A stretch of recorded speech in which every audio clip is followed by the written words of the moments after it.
Very good morning dear students. आज मैं आप सबके लिए इंडियन इकोनॉमिक्स की वीडियो लेकर आया हूं। आज हम लोग lesson 1 to 5 one short video में एक्सप्लेन करेंगे जो आपके हाफ ईयरलीज में आने वाले हैं।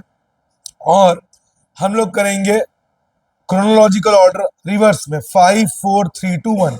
तो सबसे पहले आज हम पढ़ेंगे बच्चों रूरल डेवलपमेंट, ग्रामीण विकास। रूरल मतलब गांव। गांव में डेवलपमेंट का क्या मतलब होता है?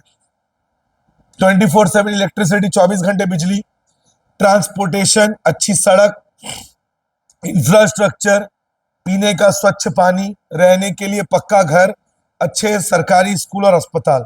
तो आज हम इसी डेवलपमेंट के बारे में पढ़ेंगे और ये भी देखेंगे कि गांव में इंप्लॉयमेंट जनरेट करना बहुत जरूरी है। क्यों? गांव अगर डेवलप हुआ तो गांव के लोग शहर नहीं आएंगे और शहर के ऊपर बोझ नहीं पड़ेगा। हमारे भारत में प्रॉब्लम कहाँ होती है? गांव में डेवलपमेंट हुआ नहीं, शहरों को डेवलप कर दिए तो गांव के लोग अच्छे लाइफ के लिए, अच्छे जॉब्स के लिए, अच्छे एजुकेशन के लिए शहर आ गए।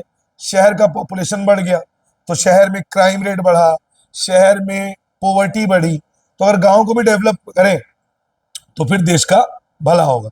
वो पुरानी एक कहावत है, इधर ध्यान दो। हमारे देश में दो भारत बसते हैं, एक भारत और एक इंडिया। इंडिया मतलब जो बड़े शहर हैं जहाँ पे पक्की सड़कें, बिजली, अच्छे अस्पताल, स्कूल, ये सब है। और भारत ग्रामीण क्षेत्र, रूरल एरिया, जहाँ पे डेवलपमेंट प्रॉपरली हुआ नहीं।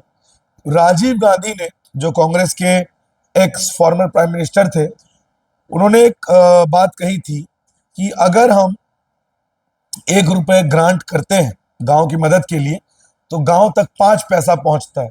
मतलब समझे इसका? 95% मंत्री लोग आपस में खा जाते हैं करप्शन और 5 पैसा ही गांव को मिल पाता है। वरना आप सोचिए सिंगापुर, जो 1981 में फ्रीडम जिसको मिला, आजादी मिली, आज सिंगापुर कहां से कहां पहुंच गया। और हमारे देश को आजादी मिले लगभग 70-75 साल हो गए, लेकिन आज भी हमारे देश में पॉवर्टी, गरीबी, अनएम्प्लॉयमेंट कितना बड़ा प्रॉब्लम है। तो सबसे पहले रूरल डेवलपमेंट में हम देखेंगे सोशियो इकोनॉमिक प्रोसेस, सामाजिक और आर्थिक विकास। सामाजिक विकास का क्या मतलब होता है?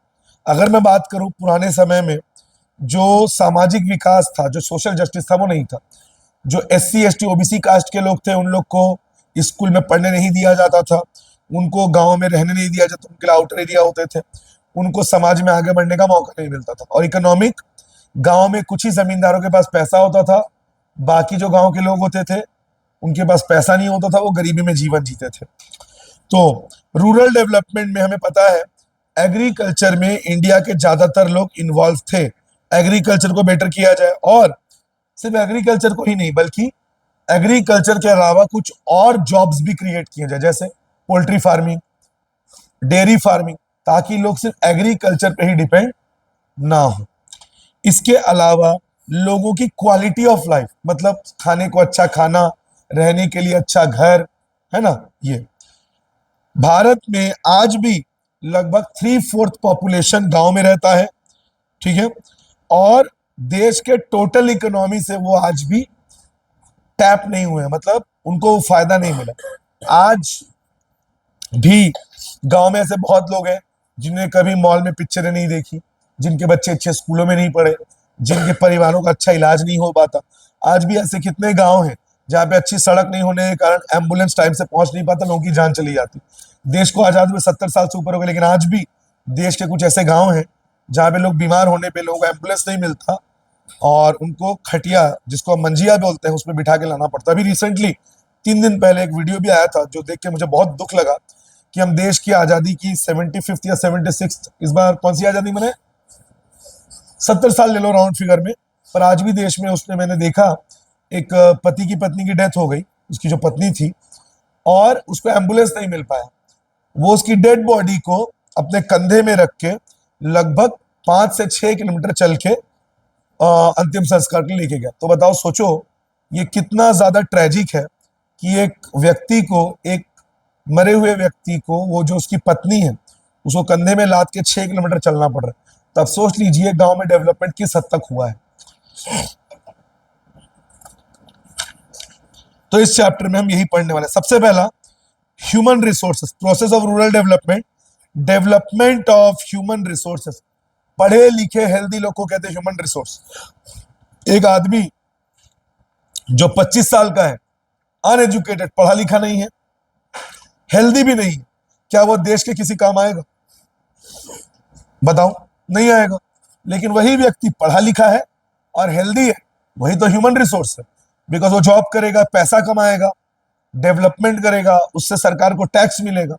तो ह्यूमन रिसोर्स का मतलब लड़कों और लड़कियों दोनों को अच्छा एजुकेशन और अच्छा स्किल मिले और उनका हेल्थ भी अच्छा रहे और प्रॉपर हेल्दी प्लेसेस, अच्छे जगहों में वो रह सके। हेल्दी प्लेसेस में, इधर बैठो, इधर आओ। इसके बाद नंबर 2, प्लीज ध्यान दो इधर। इंडियन इकोनॉमिक्स में दोबारा नहीं पढ़ाऊंगा हाफ ईयरली में, इसलिए अच्छे से सुन लो। डेवलपमेंट ऑफ इंफ्रास्ट्रक्चर, मैंने पहले ही बोला है, इंफ्रास्ट्रक्चर का मतलब 24/7 इलेक्ट्रिसिटी, प्रॉपर ट्रांसपोर्टेशन, ये सब किस में आ जाएगा? इंफ्रास्ट्रक्चर, अच्छी सड़कें, है ना। इसके अलावा इरिगेशन, खेतों को क्या चाहिए? पानी चाहिए। क्रेडिट फैसिलिटी, इसको तुम लोग 10th में भी पढ़ा है। गांव में जो मनी लेंडर होते हैं, जो बहुत हाई रेट में इंटरेस्ट में पैसा देते हैं, और इससे गरीब लोगों का घर बार सब कुछ बिक जाता है। लेकिन गांव में अगर अच्छे बैंक्स हो, तो गांव वालों को कम इंटरेस्ट में लोन मिलेगा, जिससे वो खेती कर सकते हैं। तो समझ गए इंफ्रास्ट्रक्चर में क्या आएगा? खेतों को पानी मिले, इरिगेशन फैसिलिटी, प्रॉपर ट्रांसपोर्टेशन, अच्छी सड़क, 24/7 इलेक्ट्रिसिटी, अच्छे स्कूल, अस्पताल, ये सब किस में आ जाएगा? Infrastructure. Land reform, land reform मतलब पहले क्या पढ़े थे हम लोगों ने कि लैंडलॉर्ड, जो जमींदार थे, उनके पास खेतें होती थी और जो छोटे किसान थे उनके पास खुद की खेत नहीं होती। वो जमींदारों का काम करते थे, जिसके बदले उनको बहुत कम पैसा मिलता था। तो लैंड रिफॉर्म क्या? बीच के बिचौलियों, जो एजेंट है, दलाल, उनको हटा के जो जमीन है उनको प्रॉपर लोगों को मिले। लैंड टू द टिलर, जो खेती कर रहे जमीन उनको मिले, और गांव के गरीब लोगों के पास जो जमीन नहीं है उनको भी कुछ जमीन मिले, और एग्रीकल्चरल प्रोडक्टिविटी बढ़े, जिसके बारे में हम आगे पढ़ेंगे कि जिन किसानों के खेत में खेती हो रही है, ज्यादा फसल हो, जिसके बारे में हमने पढ़ा भी है पहले, ग्रीन रिवॉल्यूशन, जिसको इस लेसन में हम आगे भी पढ़ेंगे। ताकि अगर आपके खेत में पहले 5 केजी आलू उग रहा है, तो अब 10 केजी आलू उगे, मतलब पर हेक्टेयर का प्रोडक्टिविटी बढ़े, ताकि ज्यादा लोगों का पेट भर सके। एलिवेशन ऑफ पॉवर्टी, आप सभी ने पढ़ा है, बीपीएल कार्ड मिलता है गरीबों को, जिसको यहाँ पे आम भाषा में बोलते हैं सोसाइटी वाला दुकान, जहाँ पे गरीब लोग जाके सस्ता चावल, सस्ता राशन लेते हैं। तो गरीबी दूर करने के लिए भी सरकार ने बहुत सारे स्टेप्स लिए हैं। जैसे अभी बहुत फेमस योजना है मोदी सरकार की, उज्ज्वला योजना, जिसमें गांव के गरीब औरतों को फ्री सिलेंडर दिया जाता है। बीपीएल कार्ड, गरीबी रेखा के नीचे रहने वालों को सस्ता राशन मिलता है, जिनका बीपीएल कार्ड होता है। तो ये सब सरकार के द्वारा करना जरूरी है, ताकि जो गरीब लोग हैं उन लोग भी सरवाइव कर सके। समझ गए? इसके अलावा मैंने क्या बोला था? खेती के साथ साथ डेयरी फार्मिंग, पोल्ट्री फार्मिंग, इन सबको भी डेवलप करें, ताकि किसान सिर्फ खेती पे डिपेंड ना हो। अगला बहुत इंपॉर्टेंट पार्ट है इस लेसन का, रूरल क्रेडिट। ये आप लोगों ने 10th में इकोनॉमिक्स में भी पढ़ा है। गांव के लोगों को सस्ते रेट में लोन मिलना चाहिए, सस्ते इंटरेस्ट में लोन। इससे क्या होगा? जो गरीब लोग हैं, वो जो साहूकार होते हैं, जो लोग ब्याज में पैसा देते हैं, उनके पास नहीं जाएंगे, क्योंकि लोग बहुत ज्यादा इंटरेस्ट लेते हैं। और ऐसा होता है, बाप चुका रहा है, अब उसका बेटा भी उधार चुका रहा है, इतना ज्यादा इंटरेस्ट है।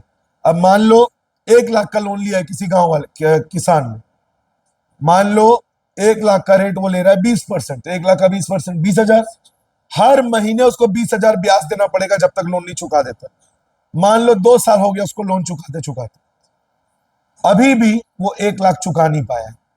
ब्याज को जोड़ो, 20,000 इंटू 12, 240, 2 साल में 4,80,000। साला ब्याज का रकम जो मेन, जो असल है, प्रिंसिपल अमाउंट, उससे ज्यादा होगी। लोन लिया था 1 लाख का, इंटरेस्ट भर दिया 480, और भरेगा जब तक लोन नहीं चुका पाएगा। ऐसे करते करते उसका घर बार सब बिक गया। तो इसीलिए रूरल क्रेडिट यानी गांव वालों को सस्ते में लोन दिलाना बहुत जरूरी है, ताकि गांव वालों का घर द्वार ना बिक जाए। पिछले 10-15 सालों में महाराष्ट्र के लातूर में 50,000 किसानों ने आत्महत्या कर ली, क्योंकि उन लोगों ने बैंकों से लोन लिया। आप लोगों ने जवान मूवी देखी थी, उसमें एक सीन था इससे रिलेटेड। अब फसल बर्बाद हो गई, फसल हो नहीं पाई, सूखा पड़ा। जो सरकार ने फंड दिया वो नेता लोग आपस में बांट के खा लिए। अब गांव में जो बैंक वालों ने अपने रिकवरी एजेंट भेजे, पूरे गांव के सामने परिवार को बेइज्जत किया जाता था, मजाक बनाया जाता था। रिकवरी एजेंट लोग पूरे गांव के सामने उस परिवार को बेइज्जत करते, बोलते थे लोन नहीं चुका पा रहा, अपनी बीवी और बेटी को भेज दे हमारे पास। आप समझ जाइए, अगर ऐसा गांव वाले को बोला जाएगा पूरे गांव के सामने, उसे क्या इज्जत रहेगी। तो इस तरह से 50,000 किसानों ने आत्महत्या कर ली। लेकिन दुख की बात है, हमारे देश का मीडिया सलमान खान शादी कब करेगा, उर्फी जावेद कैसे कपड़े पहनती है, इसमें फोकस करता है। जो रियल मुद्दे हैं उसमें फोकस नहीं होता। खैर, तो rural credit it's very important, because गांव के लोगों को, अगर खास करके किसानों को, खेत इधर ध्यान दो लास्ट बेंच, अगर खेती किसानी करने के लिए कम इंटरेस्ट में लोन मिले तो गांव के लिए बहुत अच्छा होगा। दो रूरल क्रेडिट के सोर्स हैं। ये जो मैंने अभी बात की ना, मनी लेंडर, ये नॉन इंस्टीट्यूशनल है। क्या है? इंस्टीट्यूशनल में क्या आएगा? बैंक। गांव में आजकल किसानों के लिए अलग से बैंक खुला है, आप लोगों ने अगर सुना हो, रूरल कोऑपरेटिव सोसाइटी बैंक, ग्रामीण सहकारी विकास बैंक, जहां पे किसानी करने के लिए अलग अलग प्रकार के पोल्ट्री फार्म, मतलब कोई भी गांव में अगर आपको धंधा करना है, बहुत ही कम ब्याज में आपको लोन मिल जाएगा। कौन सा सोर्स है वो? इंस्टीट्यूशनल। इसका डिफरेंस आता है जो कि बहुत ही इंपॉर्टेंट है, हम लोग इसको डिस्कस कर लेते हैं। इंस्टीट्यूशनल में क्या आएगा? बैंक और rural cooperative society bank. Non institutional money lender, friends, relatives. Institutional का इंटरेस्ट रेट कम होता है, मनी लेंडर जो कि नॉन इंस्टीट्यूशनल, उसका इंटरेस्ट रेट ज्यादा होता है। इधर ध्यान दो चीनू। थर्ड, बैंक में लोन लेना थोड़ा सा मुश्किल है। क्यों? बहुत सारा पेपर वर्क करना पड़ता है, और गांव के लोग थोड़ा सा इलिटरेट होते हैं, कम पढ़े लिखे होते हैं, तो उतना सारा पेपर वर्क देख के थोड़ा सा डर जाते हैं, ये साइन वो साइन। मतलब इंस्टीट्यूशनल से लोन लेना is a very lengthy and critical process, जबकि नॉन इंस्टीट्यूशनल मनी लेंडर एक पेपर में अंगूठा लगाओ, आसानी से आपको लोन, मतलब पेपर वर्क की जरूरत। फोर्थ, इंस्टीट्यूशनल में आपको कुछ मॉर्गेज गिरवी रखना पड़ेगा। बैंकों में बिना कुछ गिरवी रखे लोन, ऐसे बहुत सारे गांव वाले हैं जिनके पास ज्यादा प्रॉपर्टी, तो उनको बैंक से लोन नहीं मिल पाता। जबकि नॉन इंस्टीट्यूशनल में उन लोगों को कुछ मॉर्गेज गिरवी रखने की जरूरत नहीं होती, मतलब आसानी से उनको लोन मिल जाता है। इंस्टीट्यूशनल देश में कम है, मनी लेंडर नॉन इंस्टीट्यूशनल देश में, आप सभी जानते हैं बैंकों की संख्या भारत में कम है, जबकि जगह जगह आपको ब्याज पर पैसा देने वाले मिल जाएंगे। तो इंस्टीट्यूशनल का देश में संख्या कम है, नॉन इंस्टीट्यूशनल की संख्या ज्यादा है। इंस्टीट्यूशनल को कंट्रोल करने का एक हेड है आरबीआई। देश में सारे बैंकिंग सिस्टम को कंट्रोल कौन करता है? आरबीआई। नॉन इंस्टीट्यूशनल को कंट्रोल करने वाला कोई यूनिट नहीं है। तो ये क्या था? इंस्टीट्यूशनल और नॉन इंस्टीट्यूशनल। समझ गए? भारत में बैंकों को नेशनलाइज किया था इंदिरा गांधी ने 1969 में। 1969 से पहले, जय श्री ध्यान दो, बैंक प्राइवेट थे, लेकिन बैंकों के हरकतों को देखते हुए इंदिरा गांधी ने 1969 में बैंकों को क्या कर दिया? नेशनलाइज। आज तो हमारे देश में नेशनल बैंक यानी पब्लिक बैंक भी है, जैसे Punjab national bank, bank of Baroda, state bank of India. Bharat का सबसे बड़ा बैंक है स्टेट बैंक ऑफ इंडिया। और प्राइवेट बैंक भी है, जैसे एचडीएफसी बैंक, आईसीआईसीआई बैंक, है ना, ये सब। लेकिन सभी बैंकों का हेड कौन है? RBI, reserve bank of India.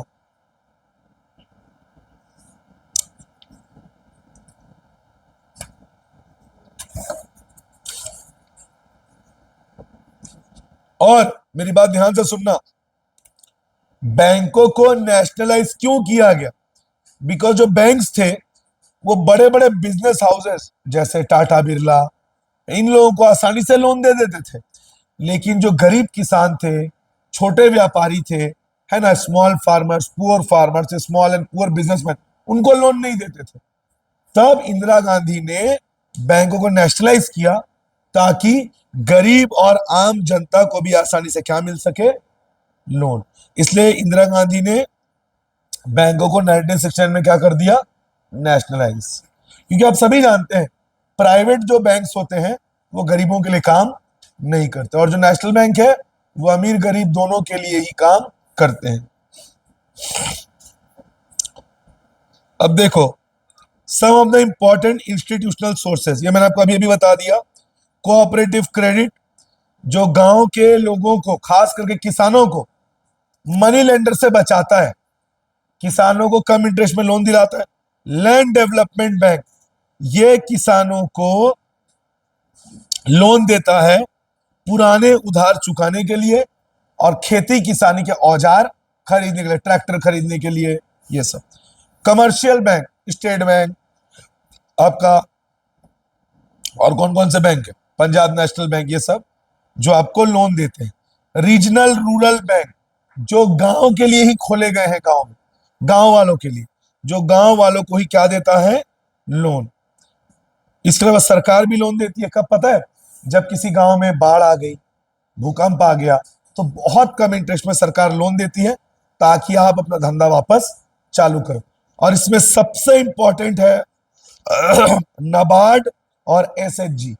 ये जो एसएचजी है, सेल्फ हेल्प ग्रुप, ये आपने 10वीं में भी पढ़ा है, तो मैं फिर से रिपीट कर रहा हूं। सबसे इंपॉर्टेंट रूरल क्रेडिट में 2 पॉइंट्स हैं, नाबार्ड और सेल्फ हेल्प ग्रुप। नाबार्ड क्या है, गांव को लोन देने वाला सबसे बड़ा bank. NABARD national bank for agriculture and rural development, जिसको क्या कहा जाता है, नाबार्ड। ये सिर्फ लोन नहीं देता, लोन देने के साथ साथ गांव वालों को सजेशन भी देता है कि आपको धंधा कैसे करना। जैसे मान लो महाराष्ट्र में जो कोली समुदाय होता है, कोली कम्युनिटी जो मछली पकड़ के बेचता है, ये फिशरमैन जाते हैं कहा, समंदर में मच्छी पकड़ने, और उसके लिए उनको चाहिए मोटर बोट जो 2 से 5 लाख के अंडर में आती है। तो नाबार्ड उनको वो बोट भी देगा और बताएगा भी कि उस मछली को पकड़ के कहाँ बेचना है, कैसे बेचना है। तो इसका मतलब नाबार्ड के जो लोग होते हैं वो लोन देने के साथ साथ सजेशन भी देते हैं कि बिजनेस कैसे करना है। ग्रीन रिवॉल्यूशन जब भारत में हुआ था, जिसमें किसानों को खेती करने के लिए ट्रैक्टर चाहिए थे, अच्छे क्वालिटी के बीज चाहिए थे, उस समय किसानों को अच्छा खासा लोन भी किसने प्रोवाइड किया था, नाबार्ड। और सेल्फ हेल्प ग्रुप, जिसमें मैंने बताया था अगर गांव के 4-5 लोग हैं, ये लोग एक दूसरे की खुद ही मदद करेंगे। कैसे, 5 लोग हैं, उसमें कोई पान दुकान है, किसी का ठेला है, किसी का चाय का दुकान है, कोई रिक्शे वाला है। अब इन लोग डेली तो कितना ही कमाएंगे, अब जो भी कमाएंगे उसमें से मान लो 40-50 रुपए डेली वो बैंक में जमा कर रहे। 5 आदमी 50 रुपए जमा करे, 50 इंटू 5 250, एक महीने में 20 दिन वो काम कर रहे हैं, 250 इंटू 20 5,000। एक महीने में कितना जमा हुआ, 5,000। एक साल में कितना जमा हो गया, 60,000। अगले साल किसी के घर में दादी या किसी पिताजी बीमार हो गए, सर्जरी में 50,000 लगेगा, अब वो 60,000 जमा है, उसी में से वो उसको दे देंगे और फिर वो धीरे धीरे उस पैसे को वापस जमा करेगा, बहुत ही कम इंटरेस्ट में या बिना इंटरेस्ट में। बताओ, एक दूसरे की मदद कर लिए खुद से, इसको कहते हैं सेल्फ हेल्प। इससे आपको मनी लेंडर के पास जाने की जरूरत नहीं पड़ेगी।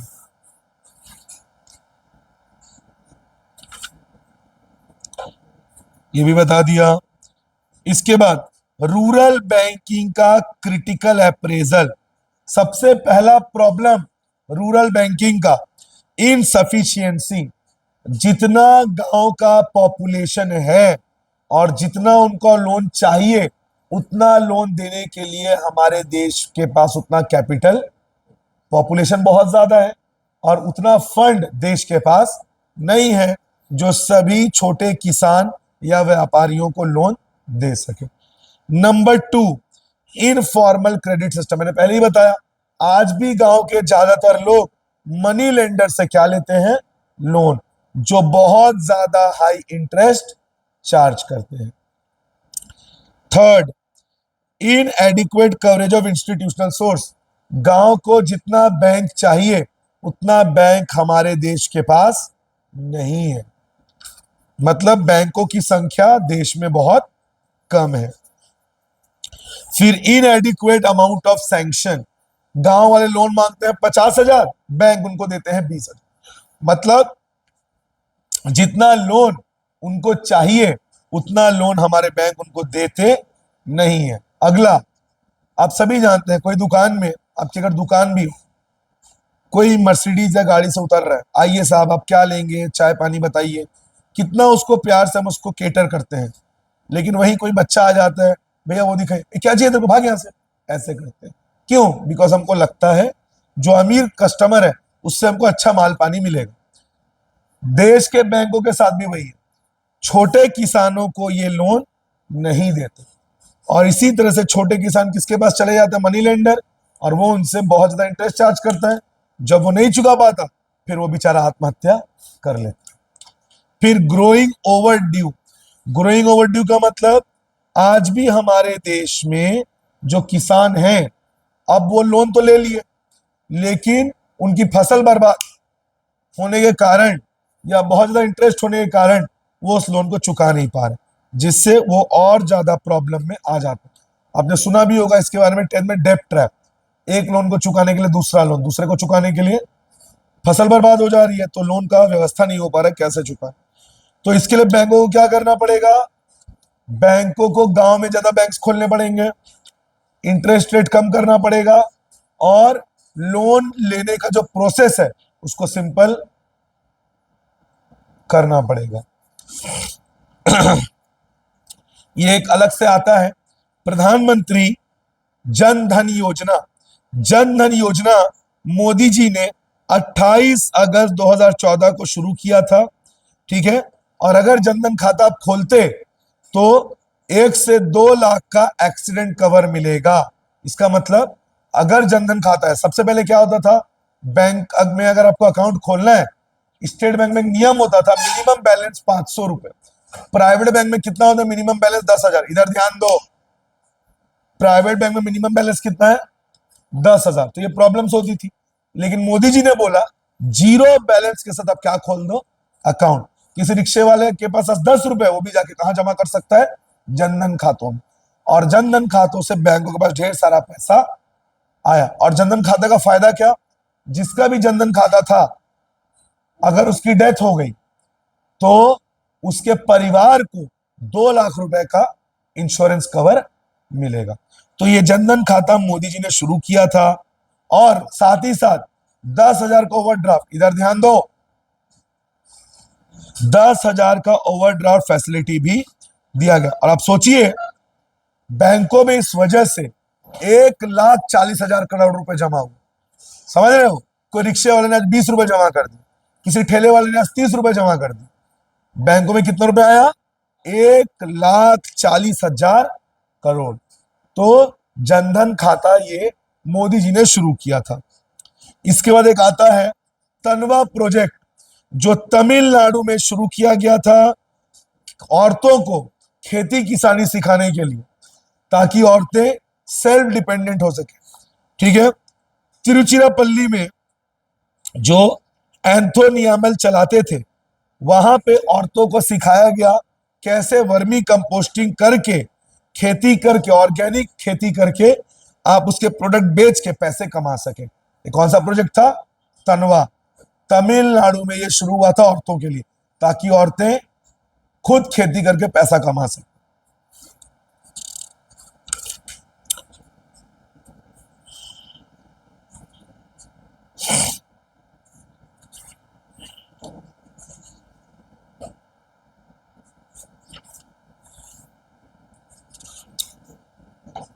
कृष्णा,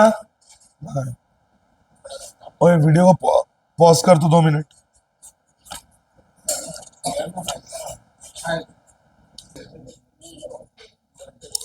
हाँ, अब हम डिस्कस करेंगे agriculture, keep quiet, agricultural market system.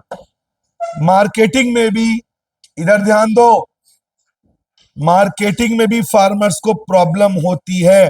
क्या प्रॉब्लम होती है? सबसे पहला, मैनिपुलेशन बाय बिग ट्रेडर्स। जो बड़े व्यापारी होते हैं वो लोग किसानों को फोर्स करते हैं कि मार्केट रेट से कम में उनको सामान बेचा जाए। मार्केट रेट अगर प्याज का 80 रुपए है तो ट्रेडर उसको इन्फ्लुएंस करेगा कि 40 से 50 रुपए में उसको बेच दिया जाए। दूसरा, लैक ऑफ मार्केट इंफॉर्मेशन। किसान लोग कम पढ़े लिखे हैं, जिस वजह से उनको मार्केट का उतना नॉलेज कि मार्केट में चीजों का रेट क्या है। थर्ड, सबसे बड़ा प्रॉब्लम, भारत में अच्छा स्टोरेज फैसिलिटी नहीं है। आज भी किसानों को अपना फसल सूखे में खुले में रखना पड़ता है। जहां बारिश हो गई, ओलावृष्टि हो गई, बर्फ पड़ गया, फसल बर्बाद। आज भी भारत में कितने बार करोड़ों टन अनाज इस तरह बर्बाद हो जाता है, खुले में रखा है, क्योंकि भारत में अच्छा स्टोरेज फैसिलिटी नहीं है। जो गोडाउन है जहां पे फसल को रखा जाता है, जिसको सिलो बोलते हैं, तो भारत में वो सिलोज नहीं है, जिस वजह से खुले में रखने के कारण बारिश होने से फसल बर्बाद हो जाती है। समझ गए? अब इसके लिए भारत सरकार को क्या करना चाहिए? बैंकिंग सिस्टम को स्ट्रॉन्ग करना चाहिए, ज्यादा से ज्यादा स्टोरेज फैसिलिटी गांव में ओपन करनी चाहिए, प्रॉपर इंफ्रास्ट्रक्चर, अच्छी सड़कें, अच्छा रेलवे, ताकि किसान अपने जगह से मार्केट तक आके मंडी में, सरकारी मंडी में, जैसे नासिक में सबसे बड़ी प्याज की मंडी है, जितने किसान है वो नासिक में आके मंडी में प्याज बेचते हैं, फिर उस मंडी से प्याज पूरे देश में चला जाता है। जैसे संतरों के लिए सबसे बढ़िया क्या है? नागपुर। तो अगर अच्छी सड़कें हो, अच्छा रोडवे और अच्छा ट्रांसपोर्टेशन हो, तो किसान भारत भर में अपना सामान को अच्छे से बेच सकता है। गोडाउन अच्छे होने चाहिए और एजेंट को दूर हटा के सरकार को सीधे किसानों से माल लेना चाहिए। बिचौलिए जो एजेंट होते, जो दलाल होते, उसको रिमूव करके सीधे सरकार को किसान से माल लेना चाहिए, जिससे सीधा फायदा किसको मिलेगा? किसान को। ये देखो लिखा भी है, रेगुलेटेड मार्केट्स। मैंने क्या बोला? हिंदी में इसको बोलते हैं सरकारी मंडी। सरकारी मंडी खुलनी चाहिए, रेगुलेटेड मार्केट्स, जो पूरी तरह से सरकार के कंट्रोल में हो और सरकार किसानों को सही रेट दे। ठीक है? और आज के डेट में भारत में 27,000 मंडी खोलने की जरूरत है। Number 2, infrastructure. मैंने अभी भी बता दिया, अच्छी सड़कें, गोडाउन, लोन फैसिलिटी, ये सब लोग गांव के लोगों को मिलना चाहिए। और कोऑपरेटिव मार्केटिंग, ताकि किसान अपने रिसोर्सेस को पुल करके गांव में जाके बेच सके।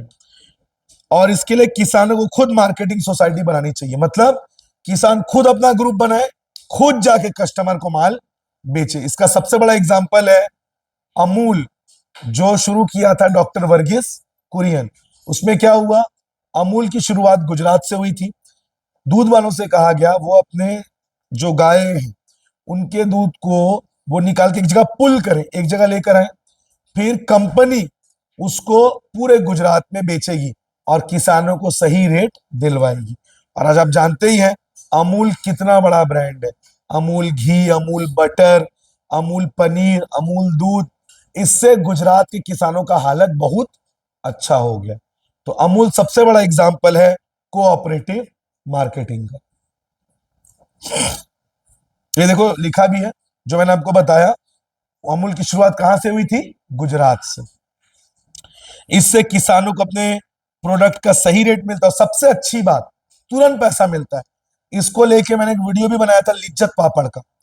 गांव की औरतें तुरंत, आज आप अगर आपके पास एक छत है घर में आप लिज्जत पापड़ से जुड़ जाइए।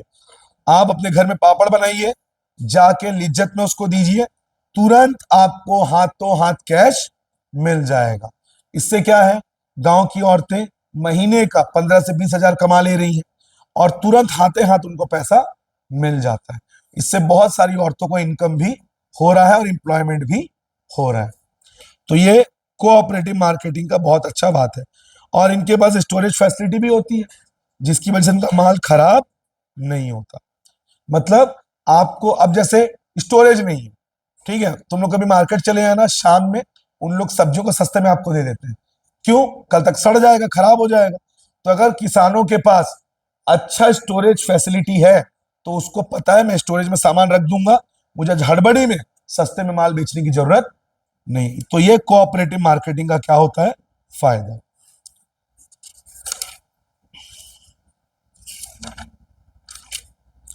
इसके अलावा सरकार ने कुछ कदम उठाए हैं, ये बहुत इंपॉर्टेंट है, ये अलग से आता है। Number 1 MSP, minimum support price. और यहां तक आपको बता दूं, इस मिनिमम सपोर्ट प्राइस से छत्तीसगढ़ में कांग्रेस चुनाव जीत गई थी। इस बार नहीं, 2018 में। क्या हुआ था आप सभी जानते हैं, छत्तीसगढ़ में तेंदुपत्ता एक बहुत बड़ा बिजनेस है, जिससे दोना बनाया जाता है, जिससे वो पत्तल बनाए जाते हैं।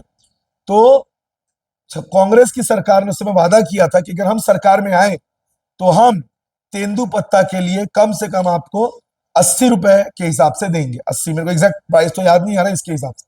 और बीजेपी ने बोला था 50 या 60। कांग्रेस ने कितना वादा किया, 80। और इस वजह से किसानों ने एक साथ कांग्रेस को क्या दे दिया, वोट। तो ये क्या होता गया, मिनिमम सपोर्ट प्राइस, एमएसपी। ये किसानों को एक भरोसा दिया जाता है, मार्केट प्राइस अगर गिर गया, डरिए मत, सरकार आपसे खरीद लेगी। जैसे मान लो किसान टमाटर उगा रहा है, किसान इस उम्मीद में है मैं 1 किलो टमाटर में 10 रुपए लगा रहा हूं, मेरे को कम से कम मार्केट से 40 रुपए मिलेगा। लेकिन टमाटर का रेट एकदम से गिर गया, टमाटर का रेट हो गया 15 रुपए, या मान लो टमाटर का रेट हो गया 6 रुपए। किसान कितना लगा रहा था, 10 रुपए, उसको तो भारी नुकसान हो गया। लेकिन सरकार ने वादा किया था, मार्केट से अगर आपको सही रेट ना मिले, मैं पीछे बैठा हूं। सरकार ने बोला मैं आपसे 25 रुपए में खरीद लूंगा। अभी भी मार्केट का रेट नहीं मिल रहा, लेकिन नुकसान हो रहा है क्या? 10 रुपए लगाया, कितना मिला, 25। तो किसान डरेगा नहीं ना, उसको पता है कि अगर मार्केट रेट गिर भी गया, सरकार मुझसे खरीद लेगी। तो इस विश्वास की वजह से किसान खेती करता है। इसको कहते हैं मिनिमम सपोर्ट प्राइस, कि अगर रेट गिर भी गया तो सरकार आपसे माल खरीद लेगी। इससे किसान डरते नहीं और खेती करते हैं। ठीक है। बफर स्टॉक, और जानते हो सरकार इसको खरीद के कहां रखती है, अपने ग्रेनरीज में, अपने गोडाउन में। क्यों, कहीं बाढ़ आ गया, कहीं भूकंप आ गया, सरकार को क्या प्रोवाइड करना पड़ेगा, अनाज। जानते ही हो अभी कुछ सालों पहले केरल में कितना खतरनाक बाढ़ आया था, उनको तब अनाज प्रोवाइड किया गया, फूड पैकेट दिए गए। हिमाचल में कितना बड़ा भयंकर बाढ़ आया था, बादल फट गया था। तो जब वहां बादल फटा तो लोगों का फट गया था कि भाई खाएंगे पिएंगे क्या। तो सरकार उनको बफर स्टॉक से प्रोवाइड करती है। इसके अलावा सरकार बफर स्टॉक से और भी चीज प्रोवाइड करती है। सोसाइटी वाला जो दुकान है, राशन दुकान, वहां पे भी सरकार अनाज भेजती है ताकि गरीबों को मिले। इसका मिड डे मील के लिए भी अनाज चाहिए, तो ये सब सरकार अपने स्टॉक में जमा करके अलग अलग कामों के लिए यूज करती है।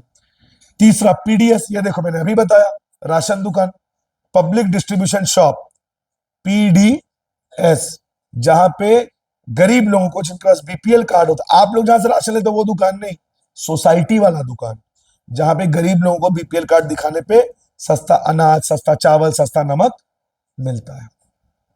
समझ गए? ठीक है। इसके बाद जो इंपॉर्टेंट है वो है बच्चों, ये बहुत बहुत इंपॉर्टेंट, डेयरी फार्मिंग, जिसमें हम पढ़ेंगे व्हाइट फ्लड रिवॉल्यूशन, जिसको व्हाइट रिवॉल्यूशन भी कहते हैं, जो मैंने अभी बताया था, याद है? अरे अमूल, ये गुजरात में शुरू किया गया था, और ये किसके लीडरशिप में, डॉक्टर वर्गीस कुरियन। और इस प्रोजेक्ट का नाम क्या था, अमूल, जिसमें पूरे गुजरात के किसानों से कहा गया आप लोग अपने मिल्क को हमारे पास दीजिए, हम उसको अच्छे रेट में बेच के आपको अच्छा पैसा दिलवाएंगे। और भारत को दुनिया का नंबर 1 मिल्क प्रोड्यूसिंग कंट्री बना दिया इस प्रोजेक्ट ने। किसने? प्रोजेक्ट अमूल। और ये किसके अंडर में आएगा, ऑपरेशन फ्लड या व्हाइट रिवॉल्यूशन। समझ गए कि नहीं समझे? ये देखो, सारे किसानों ने अपने दूध को जाके जमा किया गुजरात कोऑपरेटिव में, और इससे पूरे स्टेट में उसको सही। अब सोचो, एक दूध वाला सिंपल जगह बेचने गया घर, उसको 12 रुपए लीटर मिल रहा है। अमूल ने बोला तुम मेरे पास लाके दो, मैं तुमको 20 रुपए लीटर दिलवाऊंगा। अब सोचो, किसान के पास फ्रिज, क्या बात हो रही है, किसान का फ्रिज है, रेफ्रिजरेटर तो है नहीं, पर क्योंकि वो अमूल है, उसका बड़े बड़े कूलिंग सिस्टम है, अब वहां पे दूध को सिक्योर कर रहा है, दूध को और टोन कर रहा है। जानते ही हो टोन मिल्क का कीमत और ज्यादा होता है। तो जो किसान जब खुद से दूध बेचता था उसको 10 रुपए मिलता था, लेकिन अब वो अमूल के साथ जुड़ के 20 रुपए कमा रहा है। क्या किसान का हालत नहीं सुधरेगा? तो और तुरंत कैश मिलता था, तुम जैसी जमा करोगे, ऐसा नहीं कि बेचेगा तो पैसा मिलेगा, तुम अभी 20 लीटर जाके जमा कर दो, तुरंत तुमको हाथे हाथ पैसा मिल जाएगा। तो इसने इंडिया को नंबर 1 बना दिया पूरे दुनिया में मिल्क प्रोड्यूसिंग कंट्री। ये कौन सा रिवॉल्यूशन था? ऑपरेशन फ्लड यानी व्हाइट रिवॉल्यूशन। ये बहुत इंपॉर्टेंट है, बता दे। और इसके बाद फिशरी, फिशरी उतना इंपॉर्टेंट नहीं है। हॉर्टिकल्चर, हॉर्टिकल्चर का मतलब फल और सब्जी। हॉर्टिकल्चर को क्या कहते हैं? फ्रूट्स एंड वेजिटेबल्स से ग्रो करने के सिस्टम को क्या कहते हैं? हॉर्टिकल्चर। ठीक है। और हॉर्टिकल्चर में कुछ चीजों का हमें ध्यान रखना पड़ेगा। भारत के जीडीपी का ये 6% है। मतलब फल और सब्जी बेच के एक्सपोर्ट करके दूसरे देशों को भारत अपने जीडीपी का कितना कमाता है? 6%। पूरे दुनिया में इंडिया लीडर है क्या क्या बनाने में, क्या क्या उगाने में? मैंगो, बनाना, कोकोनट, काजू, कैश्यू और मसाले। आप सभी जानते हैं मसाले में भारत नंबर 1 है। इनफैक्ट केरल दुनिया में मसाले उगाने में नंबर 1 है। केरल में भारत के सबसे बेहतरीन मसाले कार्डमम, ब्लैक पेपर, है ना, ये सब मिलता है, ग्रो होता है। और इंडिया दुनिया में चाइना के बाद सेकेंड लार्जेस्ट प्रोड्यूसर है फ्रूट्स और वेजिटेबल्स का। इससे किसानों की हालत भी अच्छी हुई। एक जगह है महाराष्ट्र में रत्नागिरी, जहां पे सबसे फेमस आम भारत का उगाया जाता है अल्फांजो, जिसको हापुस आम भी कहते हैं। वो आम किलो के हिसाब से नहीं, एक आम 100 रुपए के हिसाब से बिकता है। और इस आम को पूरे दुनिया में एक्सपोर्ट करके रत्नागिरी के किसान करोड़पति हो गए। आज वहां पे लगभग सारे किसानों के पास मर्सिडीज और बीएमडब्ल्यू है। तो इसका मतलब हॉर्टिकल्चर से किसानों ने अपने हालात बदल लिए हैं। इसके अलावा भारत के मसालों का डिमांड दुनिया भर में, बिकॉज इंडिया के स्पाइसेस दुनिया में नंबर 1 है, उसको भी एक्सपोर्ट करके अच्छा पैसा कमा सकते हैं। और वुमेन एम्प्लॉयमेंट, औरतें फूल बेच के, जानते हो फूल का डिमांड, इंडिया के फूलों का डिमांड पूरी दुनिया में ऑर्गेनिक के लिए। तो वुमेन एम्पावरमेंट मतलब गांव में, और क्या बात हो रही है, गांव में औरतें खेती करके अपना जीवन बिता सकती हैं, मतलब खुद से पैसे कमा सकती है, फूल उगा सकती हैं, फल उगा सकती हैं। ठीक है ना। कोरोना के टाइम तो कितनी सारी ऐसे औरतें हैं, पापड़ बना के, अचार बना के, मसाले बना के दुनिया भर में बेच के उन्होंने पैसे कमाए। और गोल्डन रिवॉल्यूशन, गोल्डन रिवॉल्यूशन क्या था? 1991 से 2003 का जो पीरियड है, अर्ली 90s से लेके लेट 90s से लेके 2000 तक का जो समय है, उस उसको गोल्डन रिवॉल्यूशन कहा जाता है। क्यों? इस दौरान भारत में फल और सब्जी का बहुत ज्यादा प्रोडक्शन हुआ। और ये किसके लीडरशिप में हुआ? निरपक टुटेज। निरपक टुटेज ने भारत को खेती करके, फसल नहीं, फल और सब्जी, हॉर्टिकल्चर में भारत को लीडर बना दिया। मतलब भारत के कोकोनट, नारियल, बनाना, काजू, है ना, आम, ये सब भारत लीडिंग प्रोड्यूसर बन गया। इसको क्या कहा जाता है? Golden revolution. अब हम पढ़ेंगे organic farming. Organic farming I guess आपका लास्ट टॉपिक है इस लेसन का। अब हम पढ़ेंगे ऑर्गेनिक फार्मिंग। ऑर्गेनिक फार्मिंग का मतलब होता है खेती करना लेकिन बिना केमिकल के। ध्यान से समझो, ग्रीन रिवॉल्यूशन में केमिकल का यूज होता था। HYV quality seeds, high yielding variety seeds, insecticide और पेस्टिसाइड का यूज ताकि फसल खराब ना हो। मॉडर्न मेथड्स ऑफ इरिगेशन, बारिश के बजाय डैम से, पंप से खेतों में पानी पहुंचाया जाए। इससे भारत में फसल की पैदावार, फसल का प्रोडक्शन कई गुना बढ़ गया। और भारत ना सिर्फ अपने लोगों के लिए फसल उगाने लगा, बल्कि दुनिया भर में उसको एक्सपोर्ट भी करने लगा। तो इंडिया बहुत आगे निकल गया इस चीज में। तो ये था ग्रीन रिवॉल्यूशन। लेकिन ऑर्गेनिक फार्मिंग में किसी प्रकार के केमिकल का इस्तेमाल नहीं होगा। पूरे प्रॉपर मेथड से, नेचुरल मेथड से खेती होगी। मतलब काउ डंग, गाय का गोबर खाद के तौर पर इस्तेमाल करेंगे। इंसेक्टिसाइड, पेस्टिसाइड का यूज नहीं करेंगे। ठीक है। पूरे नेचुरल तरीके से खेती होगी, मतलब जो आपको फल और सब्जी मिलेगी वो बिल्कुल नेचुरल होगा, उसमें कोई केमिकल नहीं होगा। समझ गए? और इसमें जो खाद डाला जाएगा, वर्मी कंपोस्टिंग जानते हो ना, जैसे सब्जियों के छिलके, चाय पत्ती, इसको गड्ढे में डालते हैं और केचुए डाल देते हैं, और 14 दिन के बाद केचुआ इसको किस में बदल देता है? खाद में। फिर उसको खेतों में डाला जाता है। तो इससे कोई केमिकल नहीं है, बिल्कुल नेचुरल तरीके से खेती होती है। समझ गए? इससे नेचर को भी किसी प्रकार का नुकसान नहीं होगा, आपके हेल्थ को भी किसी प्रकार का नुकसान नहीं होगा, और आज इसका डिमांड पूरी दुनिया में बहुत ज्यादा है। फायदे इसके इकोनॉमिकल, बिकॉज आप नेचुरल तरीके से खेती करोगे, खर्चा कम है। इंसेक्टिसाइड पेस्टिसाइड तो महंगा है, लेकिन आप घर में खाद बना रहे हो तो वो सस्ता है। दूसरा, इसको एक्सपोर्ट करके, दुनिया भर में एक्सपोर्ट करके, बेच के आप बहुत पैसे कमा सकते हो। क्यों? आजकल लोग अपने हेल्थ को लेकर बहुत अवेयर हो गए हैं, तो ऑर्गेनिक प्रोडक्ट बेच के, मैं ग्लास फेंक के मारूंगा तेरे को, बता दे रहा हूं। तो आप ऑर्गेनिक तरीके से खेती करके अच्छा पैसा कमा सकते हो। हेल्दी फूड, हेल्थ को किसी प्रकार का नुकसान नहीं होगा। और एम्प्लॉयमेंट, आज ऑर्गेनिक फार्मिंग से बहुत लोगों को एम्प्लॉयमेंट मिल रहा है। क्यों पता है? यहाँ मशीनों से काम नहीं होता, पूरा काम मैनुअल होता है। मैनुअल मतलब हाथों से। तो यहाँ पे आप लोगों को रोजगार भी दे सकते हो। इसके अलावा एनवायरमेंट को भी नुकसान नहीं पहुंचेगा, और सबसे इंपॉर्टेंट, मिट्टी को नुकसान नहीं है। आप जब केमिकल डालते हो तो मिट्टी क्या होता है? लॉन्ग टर्म में मिट्टी की फर्टिलिटी खत्म हो जाती है। लेकिन यहां पे क्योंकि आप प्राकृतिक तरीके से खेती कर रहे हो, मिट्टी की फर्टिलिटी कभी खत्म नहीं होगी। समझ गए? तो ये फायदा है किसका? ऑर्गेनिक फार्मिंग का। भारत में किसान मेहता, ठीक है, किशन मेहता, जो प्रकृति ग्रुप के थे, उन्होंने कहा था कि कॉटन को उगाने के लिए केमिकल के बजाय ऑर्गेनिक तरीके से इस्तेमाल किया जा सकता है। किसने किया था भारत में पहली बार? किशन मेहता। और उसके एनजीओ का नाम क्या था? प्रकृति। नेचर मतलब प्रकृति। और लेकिन ऑर्गेनिक फार्मिंग के कुछ चैलेंजेस भी हैं, कुछ प्रॉब्लम्स भी हैं।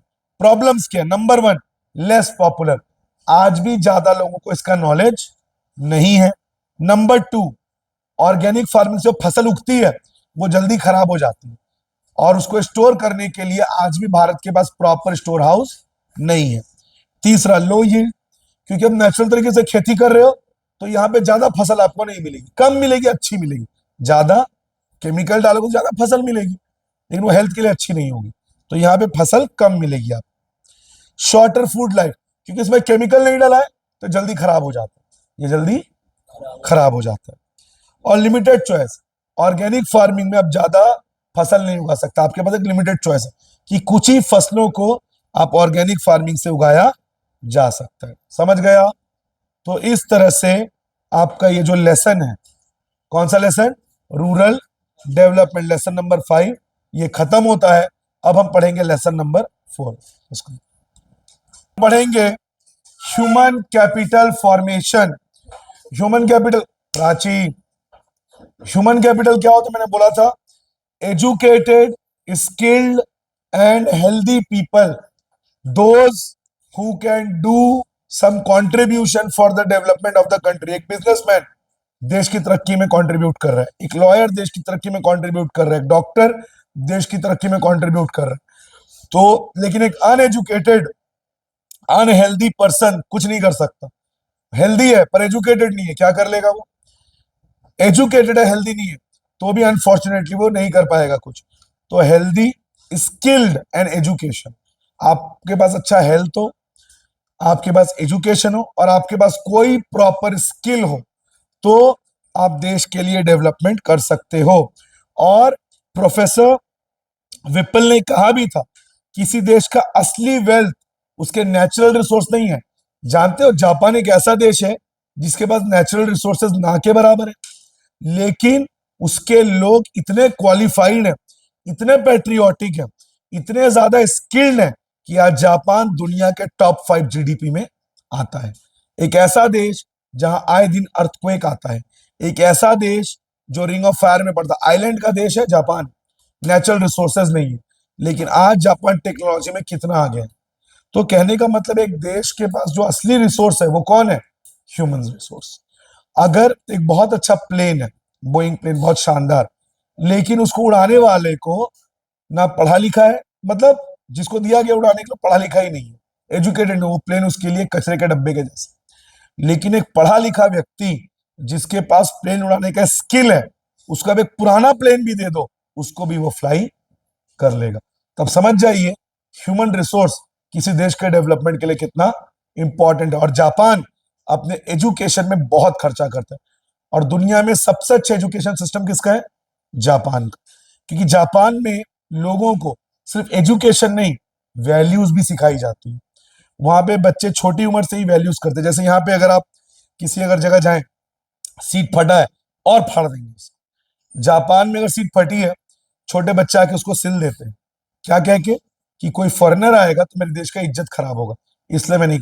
यहाँ पे लोग अच्छे अच्छे बिल्डिंग्स में जाके, मेरी डार्लिंग मैं तेरे लिए जान दे दूंगा, है ना, तू ही मेरी जाने बहार है, ये सब लिखते हैं।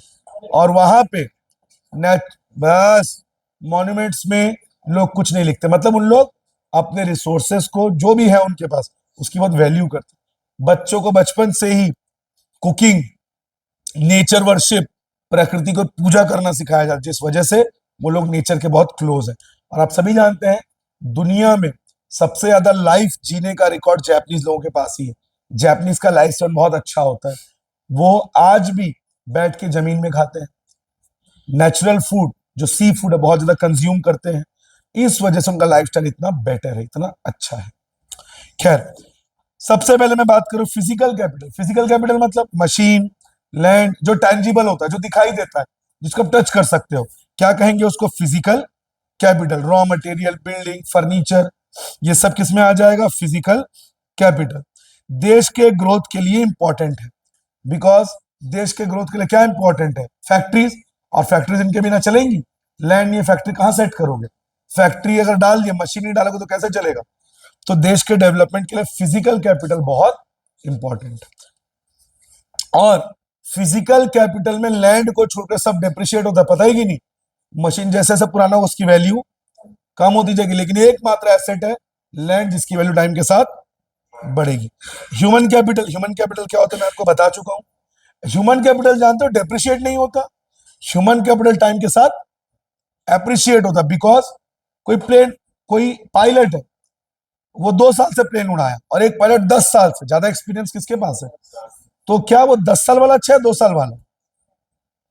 तो ह्यूमन कैपिटल समय के साथ डेप्रिशिएट नहीं होता, और उसमें ज्यादा एप्रिसिएशन होता है, बिकॉज उसमें क्या ऐड हो जाता है? एक्सपीरियंस। ठीक है। और ह्यूमन रिसोर्सेज जो हैं वही आगे जाके ह्यूमन कैपिटल बनते हैं।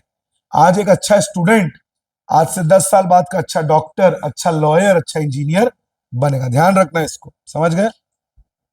लेकिन तुमको पता है इसके लिए इन्वेस्टमेंट चाहिए। आज अगर बच्चे को आपको अच्छा एजुकेशन देना है, आज आप चले जाइए, बहुत सारे ऐसे सरकारी स्कूल है जहाँ पे एजुकेशन क्या होता है आप भी जानते हैं। 8 क्लास के बच्चे को 4 क्लास का टेबल नहीं आता। तो अच्छे सरकारी स्कूल होने चाहिए और अच्छे सरकारी अस्पताल, ताकि लोगों को प्रॉपर हेल्थ, प्रॉपर एजुकेशन, ये सब बचपन से ही मिलता रहे। और जापान इस चीज में बहुत इन्वेस्ट करता है। फिजिकल और ह्यूमन कैपिटल में डिफरेंस, फिजिकल टेंजिबल दिखाई देता है, ह्यूमन कैपिटल को बेचा नहीं जा सकता। इंसान बिकते नहीं है, लेकिन हाँ उसकी वैल्यू होती है। मतलब वो कितने एजुकेटेड है, उसके पास कितना एक्सपीरियंस। क्या हो गया? फिजिकल कैपिटल टाइम के साथ क्या होता है? डेप्रिशिएट। ह्यूमन कैपिटल टाइम के साथ डेप्रिशिएट नहीं होता। फिजिकल कैपिटल को एक कंट्री से दूसरे कंट्री ले जाना थोड़ा सा मुश्किल है, बड़ी बड़ी मशीनों के कंट्री से दूसरे कंट्री ले जाना थोड़ा सा मुश्किल हो जाता है। लेकिन ह्यूमन कैपिटल जो है इसको आसानी से आप एक जगह से दूसरे जगह लेके जा सकते हो। लेकिन इसमें एक पॉइंट है, कल्चरल शॉक। कल्चरल शॉक क्या होता है? आप बचपन से भारत, इधर ध्यान दो, आप बचपन से भारत में रह रहे हो, भारत का लाइफस्टाइल, भारत का एजुकेशन सिस्टम आपके अंदर इंस्टिल है। आपको बहुत अच्छा जॉब ऑफर हुआ चाइना में, चाइना में आप जाओगे, आपको बहुत बड़ा कल्चरल शॉक मिलेगा। जैसा हम यहाँ पे नाग पंचमी में नाग देवता की पूजा करते हैं, वहां पे सड़कों में जैसे में मोमोज के ठेले लगते हैं, वहां पे सड़कों पे सांप के, केचुए के ठेले लगते हैं। वहां पे जिंदा सांप काट के, आप समझ में आपको ना, जिंदा सांप काट के बना के आपको देगा। क्या आपको कल्चरल शॉक नहीं लगेगा? जहां पे चूहों से, मेढक सबको घिन आती है, वहां पे उन लोगों को डिश बना के सामने खिलाया जाता है। तो आपको बहुत बड़ा कल्चरल शॉक मिलेगा। तो जब आप सौंदर्य तो मार खाएगा, रख उसको। इसके अलावा भारत के फेस्टिवल्स चाइना में नहीं मनाए जाते। तो एक कंट्री से जब आप दूसरे कंट्री जाते हो तो आपको क्या मिलता है? Cultural shock. जैसे जापान और कोरिया में बियर्ड और माउस्टैच रखने को लोग बहुत अनहाइजीनिक मानते हैं। जैसे हमारे इंडिया में सोच ये है, अभी मेंटालिटी है, दाढ़ी मूछ नहीं है तो उसके अंदर जो मैस्कुलिनिटी है, जो मर्दानगी है, वो नहीं झलक रही है। लेकिन जापान और कोरिया में दाढ़ी मूछ अगर इतनी सी भी आई या आपने रखी, आपको अनहाइजीनिक माना जाएगा, आपको फैमिली फंक्शंस में, सोशल गैदरिंग्स में बुलाया नहीं जाएगा। तो इसका मतलब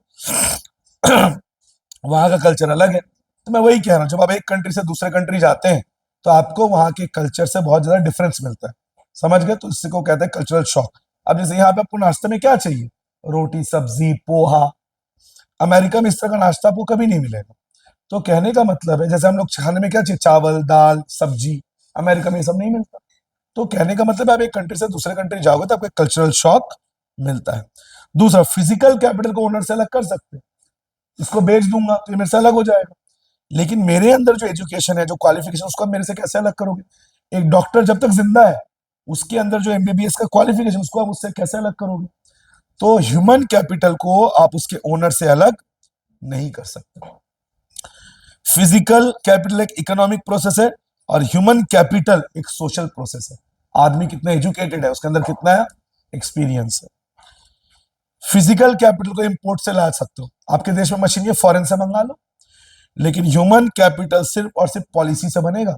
सरकार आपके एजुकेशन में कितना खर्चा कर रही है, सरकार देश के हेल्थ सिस्टम में कितना खर्चा कर, जितना ज्यादा हेल्थ और एजुकेशन में खर्चा होगा उतने बेटर लोग आपको मिलेंगे, उतना प्रॉपर ह्यूमन कैपिटल मिलेगा। और ह्यूमन कैपिटल एक स्टॉक कॉन्सेप्ट है, ध्यान रखना। आज भारत में कितने लोग एजुकेटेड हैं? कौन सा कॉन्सेप्ट है ये? स्टॉक। लेकिन इसका बनना फ्लो कॉन्सेप्ट। ह्यूमन कैपिटल रातों रात बन जाता है। एक आदमी को पढ़ा लिखा होने में, एक स्किल डेवलप करने में सालों लग जाते हैं। एक डॉक्टर बनने के लिए 6 से 8 साल की पढ़ाई लगती है, पायलट बनने के लिए 3 से 4 साल की पढ़ाई लगती है। तो सुन लो अच्छे से, बना हुआ ह्यूमन कैपिटल स्टॉक है, पायलट स्टॉक। लेकिन उसके पायलट बनने का जो प्रोसेस है वो क्या है? फ्लो। बिकॉज ह्यूमन कैपिटल रातों रात फॉर्म, तो जिसमें टाइम लगे वो फ्लो है। तो इसलिए ह्यूमन कैपिटल स्टॉक है, लेकिन उसको बनने का जो प्रोसेस है वो क्या है? फ्लो। अब sources of human capital formation, human capital कैसे बने? Number 1, expenditure on education. मैंने बोला ही आप, कौन आवाज कर रहा है पीछे? इडियट।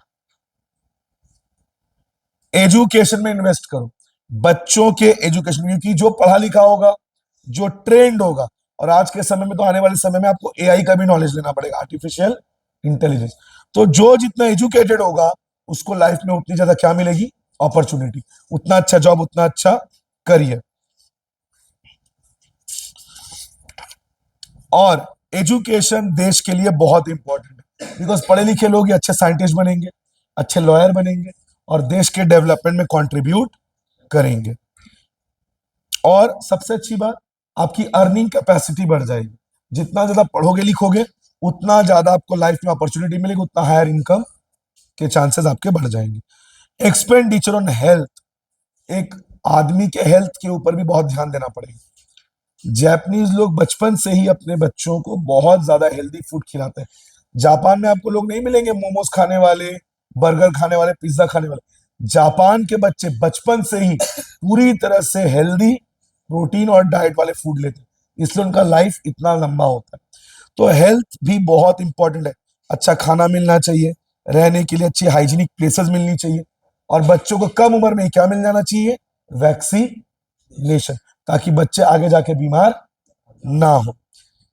प्रिवेंटिव मेडिसिन यानी वैक्सीनेशन, अगर आपने वैक्सीन ले लिया आपको बीमारी नहीं होगी। क्यूरेटिव मेडिसिन, अगर आप बीमार हैं आपका अच्छा इलाज हो। सोशल मेडिसिन, रहने के लिए अच्छा घर, साफ सुथरी जगह, है ना, हाइजीनिक प्लेस, पीने के लिए साफ पानी, ये सब मिलेगा तो आपका हेल्थ हमेशा।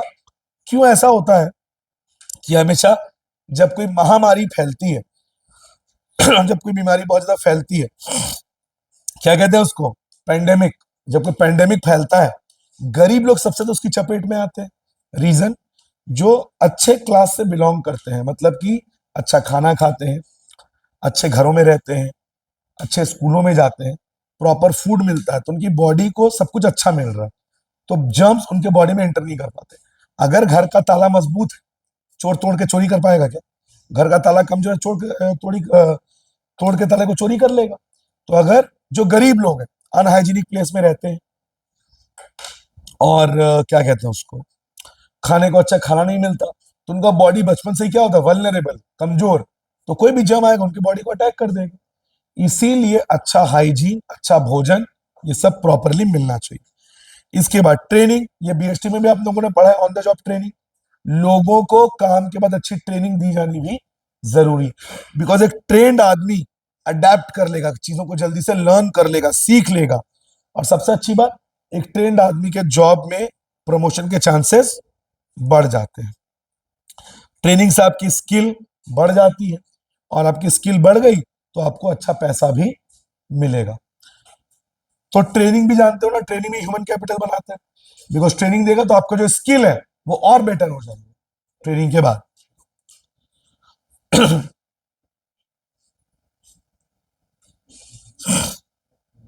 और हमेशा ये बात ध्यान रखनी है, ट्रेनिंग देने के बाद उसका आउटपुट अच्छा मिलना चाहिए। मान लो तुमने एक आदमी को ट्रेन किया, उसको ट्रेनिंग देने में तुम्हारे 2 लाख रुपए खर्च हो गए। अब वो तुम्हारी कंपनी के लिए काम कर रहा है, और वो तुम्हारी कंपनी के लिए 20 रुपए का काम करके दे रहे हैं। तुमने ट्रेनिंग में कितना खर्चा किया, 2 लाख, और वो कितना काम करके दे रहा है, 20 रुपए। क्या कोई मतलब है इसका? तुमने ट्रेनिंग में उसे खर्चा किया 2 लाख, तुम्हारी कंपनी के लिए काम करके दे रहा है 20 लाख, तब उसका वैल्यू है। फिर माइग्रेशन, अब ये माइग्रेशन क्या होता है, मैंने बोला था, अगर आपको देश में अपॉर्चुनिटी नहीं मिलेगी, आप दूसरे देश चले जाओगे, अच्छे लाइफ के लिए, अच्छे पैसे के लिए। इसको हमें रोकना पड़ेगा। बहुत सारे भारत के टैलेंटेड लोग दूसरे देश चले जा रहे हैं, वहां जाके काम कर रहे हैं, उनके देश को फायदा पहुंचा रहे हैं। इसीलिए हमें इसको रोकना पड़ेगा। और कैसे करेंगे हम इसको, कैसे रोकेंगे? भारत में अपॉर्चुनिटी क्रिएट करें, भारत में लोगों को जॉब मिले। और याद है मैंने कल्चरल शॉक बोला था, जब आप एक नई जगह जाते हो, वहां के वैल्यूज, वहां का खाना, वहां का लाइफस्टाइल आपको सूट नहीं करता। इसको साइकी कॉस्ट भी कहते हैं। कल्चरल शॉक को एक और चीज क्या कहते हैं, साइकी कॉस्ट। सीधो के बैठ। और इंफॉर्मेशन, एक्सपेंडिचर ऑन इंफॉर्मेशन, मतलब लोगों को ये जानने की बहुत इच्छा होती है कि अगर मैं इस करियर को चुनूं तो मेरा करियर मुझे कितना सैलरी लाकर देगा। तो ह्यूमन कैपिटल में एक बहुत इंपॉर्टेंट चीज है इंफॉर्मेशन। बहुत सारे ऐसे बच्चे होते हैं जो 12th के बाद बाहर पढ़ने जा सकते हैं या जाना चाहते हैं कॉलेज करने के लिए आउट ऑफ द कंट्री। तब उनको ये जानने का बड़ा इंटरेस्ट होता है कि किस कंट्री में जाने से मेरे को क्वालिफिकेशन होगा और मेरे को कितनी सैलरी मिल सकती है। और ह्यूमन कैपिटल का इकोनॉमिक ग्रोथ से बहुत रिलेशन है। अब एक बात सोचिए, आप बहुत क्वालिफाइड है, पढ़े लिखे, आप एक बिजनेस करना चाहते हैं, क्या बैंक आपको लोन देगा? बिल्कुल देगा। आप एजुकेटेड है और आप बिजनेस करना चाहते हैं, लेकिन आप एजुकेटेड नहीं है, आपके पास कोई स्किल नहीं है, और आप लोन मांगने गए, क्या आपको लोन मिल सकता है? चांसेस बहुत कम है।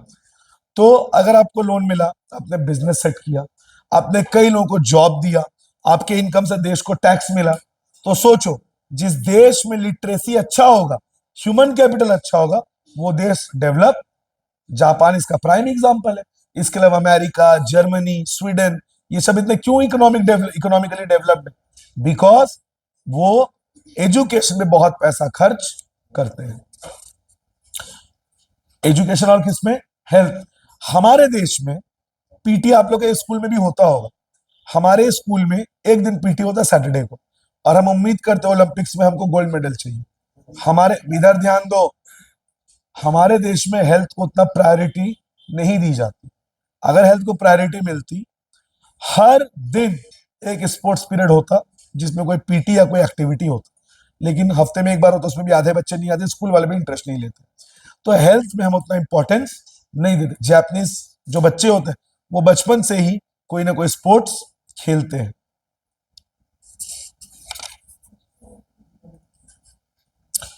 और आप सभी जानते हैं हमारे देश में मोदी जी ने 2020 में एनईपी लॉन्च किया था, नेशनल एजुकेशन पॉलिसी, ताकि जो पुराना सेटअप एजुकेशन का वो चेंज हो सके और लोग एजुकेशन को सिर्फ लर्निंग, सिर्फ मेमोराइज ना कर, रटे ना, बल्कि एनालिटिकल थिंकिंग बढ़ाए।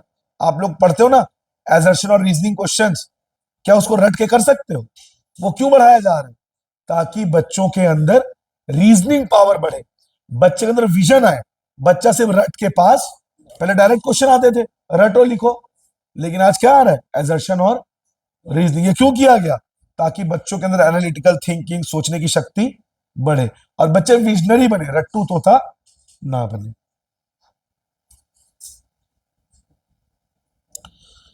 अब ह्यूमन कैपिटल में क्या इंपॉर्टेंस है?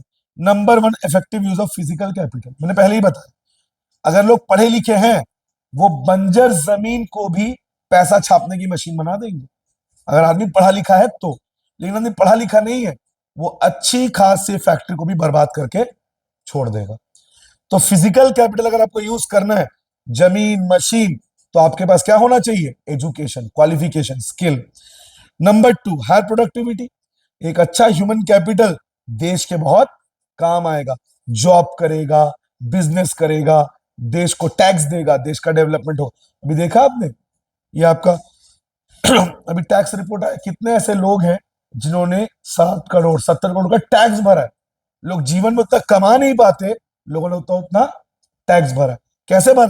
मतलब उनके अंदर कोई स्किल होगा तब तो कमाए हैं इतना। इसके बाद इनोवेशन, टेक्नोलॉजी। अभी आप सभी जानते हैं ISRO, Indian space research organisation, इन्होंने हमको कितना प्राउड किया। जिस बजट में हॉलीवुड वाले मूवी बनाते हैं, उससे भी कम बजट में हम लोगों ने चांद पे अपना मिशन लॉन्च किया। और अभी 2026-27 में हम लोग गगनयान मिशन लॉन्च करेंगे, जिसमें 3 लोग भारत से चुन लिए गए हैं जो अभी स्पेस में जाएंगे। तो आप सोचिए, क्या ये वो लोग कर सकते हैं जो कम पढ़े लिखे हो?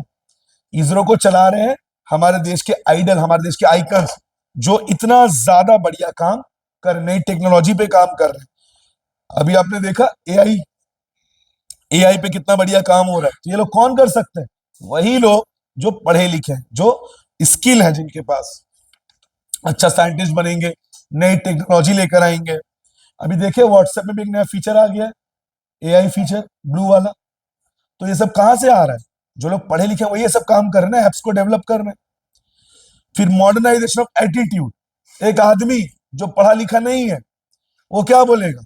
मेरी बीवी तू घर से बाहर काम नहीं करेगी, तू मेरा खाएगी और सिर्फ घर का काम करेगी। मतलब आपकी जो सोच है बहुत आउटडेटेड है। लेकिन जो पढ़ा लिखा व्यक्ति है, उसका जो एटीट्यूड है, वो उसका जो आउटलुक है, वो मॉडर्न होगा।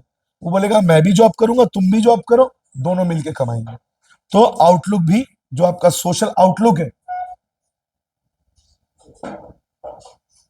जो आपका प्रोसेस है सोचने का, वो भी चेंज होगा। Increases life expectancy. अब सोचिए, जो अच्छा खा रहे हैं, अच्छा जॉब कर रहे हैं, अच्छा कमा रहे हैं, अच्छा खा रहे हैं, उनका लाइफ स्पेन लंबा होगा कि नहीं होगा? उनका लाइफस्टाइल भी अच्छा होगा, क्वालिटी ऑफ लाइफ। अच्छा खाएंगे, अच्छे घरों में रहेंगे, अपने बच्चों को अच्छे स्कूलों में भेजेंगे।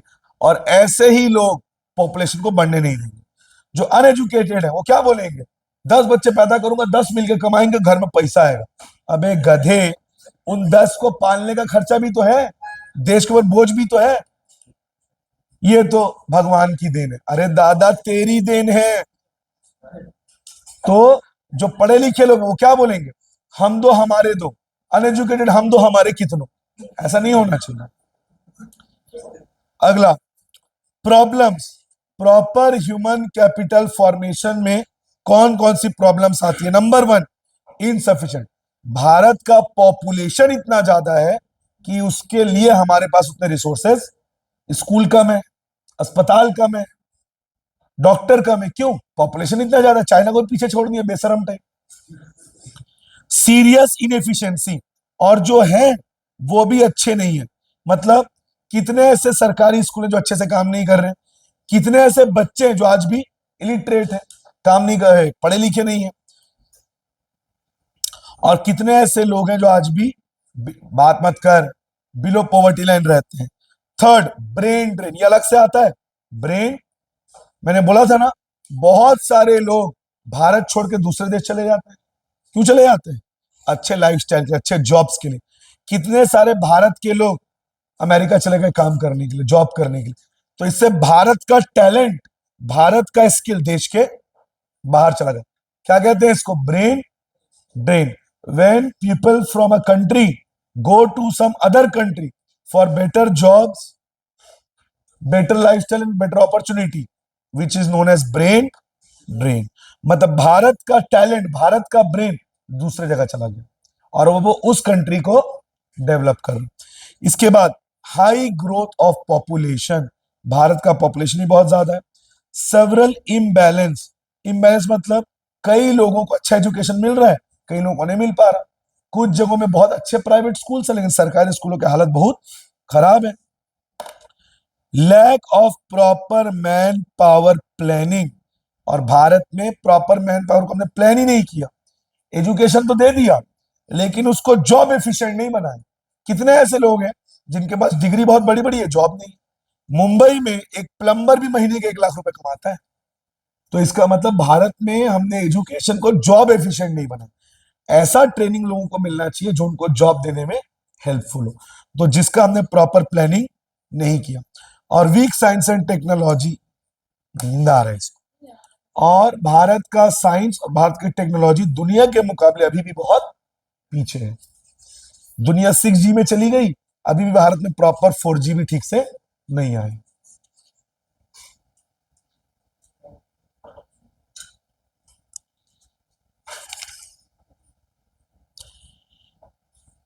इसके बाद हम पढ़ेंगे education sector in India.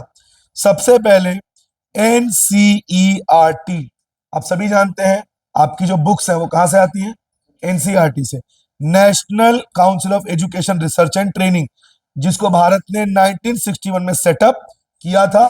Bharat में सीबीएसई का जो बुक्स है कौन छापता है? वो एनसीईआरटी। यूजीसी, ये कॉलेज से रिलेटेड, इसका सेटअप किया गया था 28 दिसंबर 1953। इसका मेन काम है यूनिवर्सिटी एजुकेशन, कॉलेज एजुकेशन को कोऑर्डिनेट करना या कंट्रोल करना।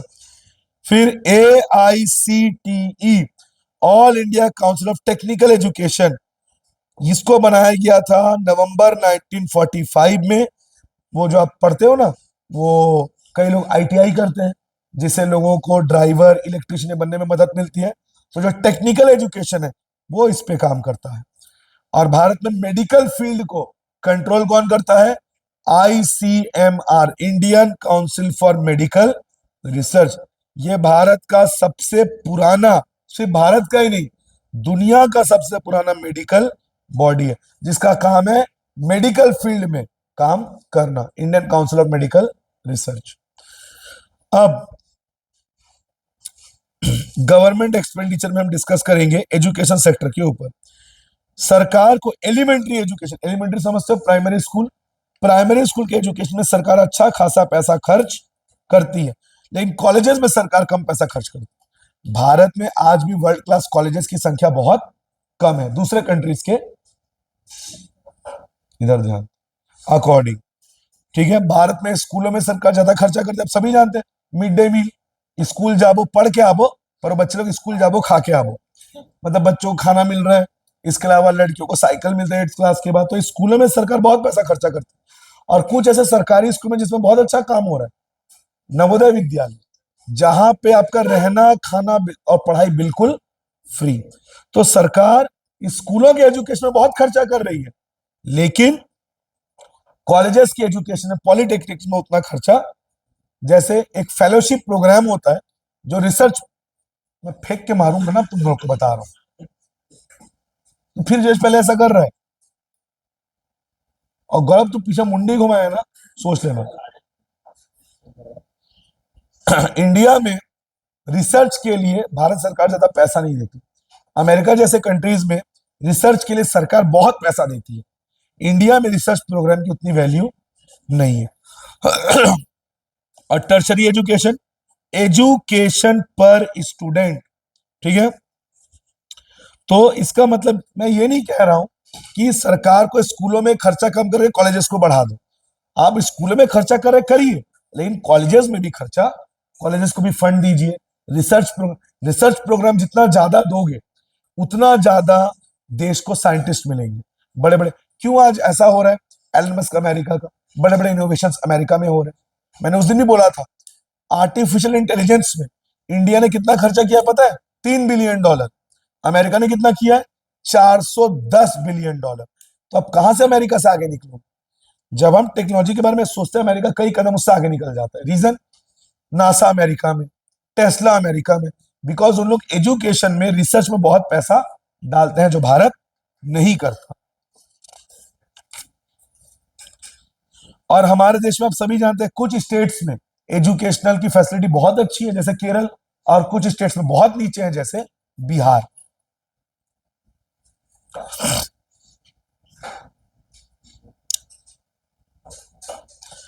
तापस मजूमदार कमेटी जो भारत सरकार ने 1999 में बनाई थी, ताकि एजुकेशन के ऊपर एक रिपोर्ट आ सके, ठीक है।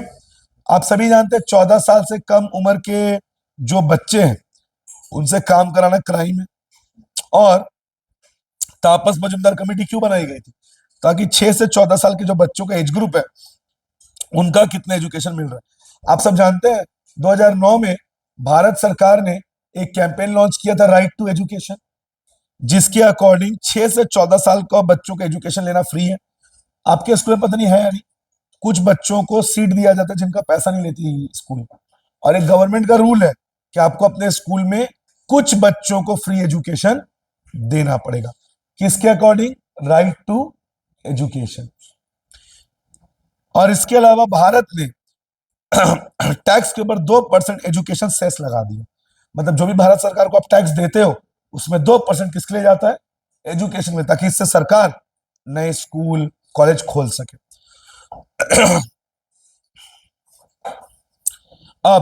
अब जो मैं चीजें बता रहा हूं, ये आपके एमसीक्यू से रिलेटेड है, मल्टीपल चॉइस क्वेश्चन, ध्यान से सुनिएगा। Adult literacy rate, adult literacy का मतलब, लिटरेसी रेट, देश में जो एडल्ट पॉपुलेशन 18 साल से ऊपर, वो कितनी एजुकेटेड है। सुन रहे हो मैं क्या बोला? एडल्ट लिटरेसी मतलब the ratio of literate to the total adult population. Total population अगर 1000 है, और सब पढ़े लिखे लोग 100 है, 100:1000, क्या हो जाएगा? 1:10। मतलब 10 लोगों में कितने आदमी पढ़े हैं? सिर्फ एक। तो क्या कहते हैं इसको? Adult literacy rate. Primary completion rate, primary completion rate का मतलब कितने बच्चों ने अपनी प्राइमरी स्कूलिंग पूरी की है, कितने बच्चों ने अपनी प्राइमरी स्कूलिंग पूरी की है। यूथ लिटरेसी रेट, 15 से 24 साल के एज ग्रुप में कितने ऐसे लोग हैं जो एक शॉर्ट स्टेटमेंट अपने लाइफ के ऊपर इंग्लिश में लिख सकते हैं। सुने में क्या बोला? क्या बोलेंगे इसको? Youth literacy.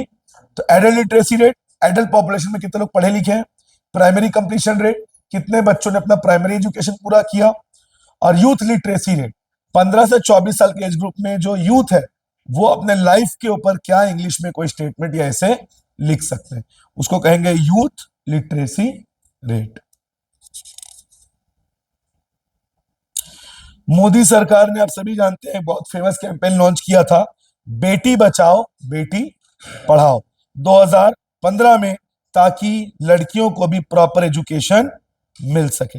ना सिर्फ लड़की को एजुकेशन मिले, जो फीमेल फोइटिसाइड है, पता चला बच्ची है तो उसको मार दी, इसीलिए उसको भी रोकना है, बच्ची को पढ़ाना भी है, और बच्ची को मैरिज से पहले एजुकेट करना है। इनफैक्ट एक और योजना है, महालक्ष्मी धन योजना। अगर आपके घर में बेटी पैदा हुई, 18 साल की हो गई वो बेटी, उस बेटी को कितना रुपए मिलेगा?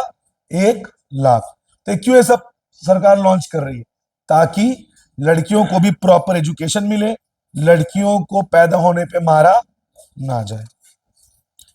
और जेंडर बेस्ड डिस्क्रिमिनेशन, बेटी है, अरे तेरे को तो काम धंधा कर, तेरे को तो पति का घर संभालना, तू कर पढ़ के क्या कर लेगी, ये जो सोच है इसको खत्म कर।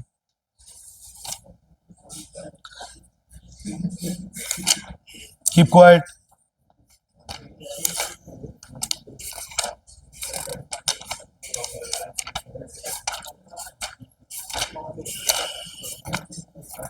इस तरह से आपका फोर्थ लेसन भी डन। अब हम पढ़ेंगे lesson 3, liberalisation, privatisation and globalisation. Lesson में जाने से पहले लिबरलाइजेशन क्या होता है? लिबरलाइजेशन का मतलब गवर्नमेंट ने अपने कंट्रोल को कम किया, ठीक है, ताकि बिजनेस करना भारत में क्या हो जाए, इजी। अगर आप लोगों ने शिवाजी द बॉस मूवी देखी है, उसमें रजनीकांत को एक अस्पताल खोलने के लिए कितने चक्कर लगाने पड़े, तो सोचो बिजनेस करने के लिए इंडिया में परमिशन मिलना कितना मुश्किल था। तो गवर्नमेंट ने उसको लिबरल किया, मतलब गवर्नमेंट ने अपना कंट्रोल कम किया, सिंगल विंडो किया कि भारत में बिजनेस करना इजी हो। Number 2, privatisation. प्राइवेटाइजेशन क्या है? गवर्नमेंट ने अपनी सरकारी कंपनियों को किसको बेचना शुरू कर दिया? प्राइवेट कंपनी को। जैसे बाल्को प्राइवेटाइज हो गया, एयर इंडिया प्राइवेटाइज हो गया। और ग्लोबलाइजेशन, ग्लोबलाइजेशन का मतलब आज भारत में दुनिया भर के वर्कर्स काम कर रहे हैं, आज भारत के वर्कर्स दुनिया भर में काम कर रहे हैं। 2022 में जो फुटबॉल वर्ल्ड कप हुआ कतर में, उसमें जो स्टेडियम्स बने थे, उसमें 60% इंडियन वर्कर्स ने काम किया। केरल की जो नर्सेज होती हैं, वो अपने हॉस्पिटैलिटी को लेकर बहुत फेमस है, तो भारत की नर्सेज दुनिया भर में जाके काम कर रही है। एसबीआई का ब्रांच सिर्फ भारत में ही नहीं, दुबई में भी है। तो इसका मतलब ये क्या है? ग्लोबल आई। ये जो आप लोग एप्पल का प्रोडक्ट यूज करो, एप्पल कहाँ की कंपनी है? अमेरिका की। अमेरिका वाले अगर टाटा की गाड़ियां खरीद रहे हैं, मतलब पूरे दुनिया भर के लोग दुनिया भर का प्रोडक्ट यूज कर रहे हैं। क्या है वो?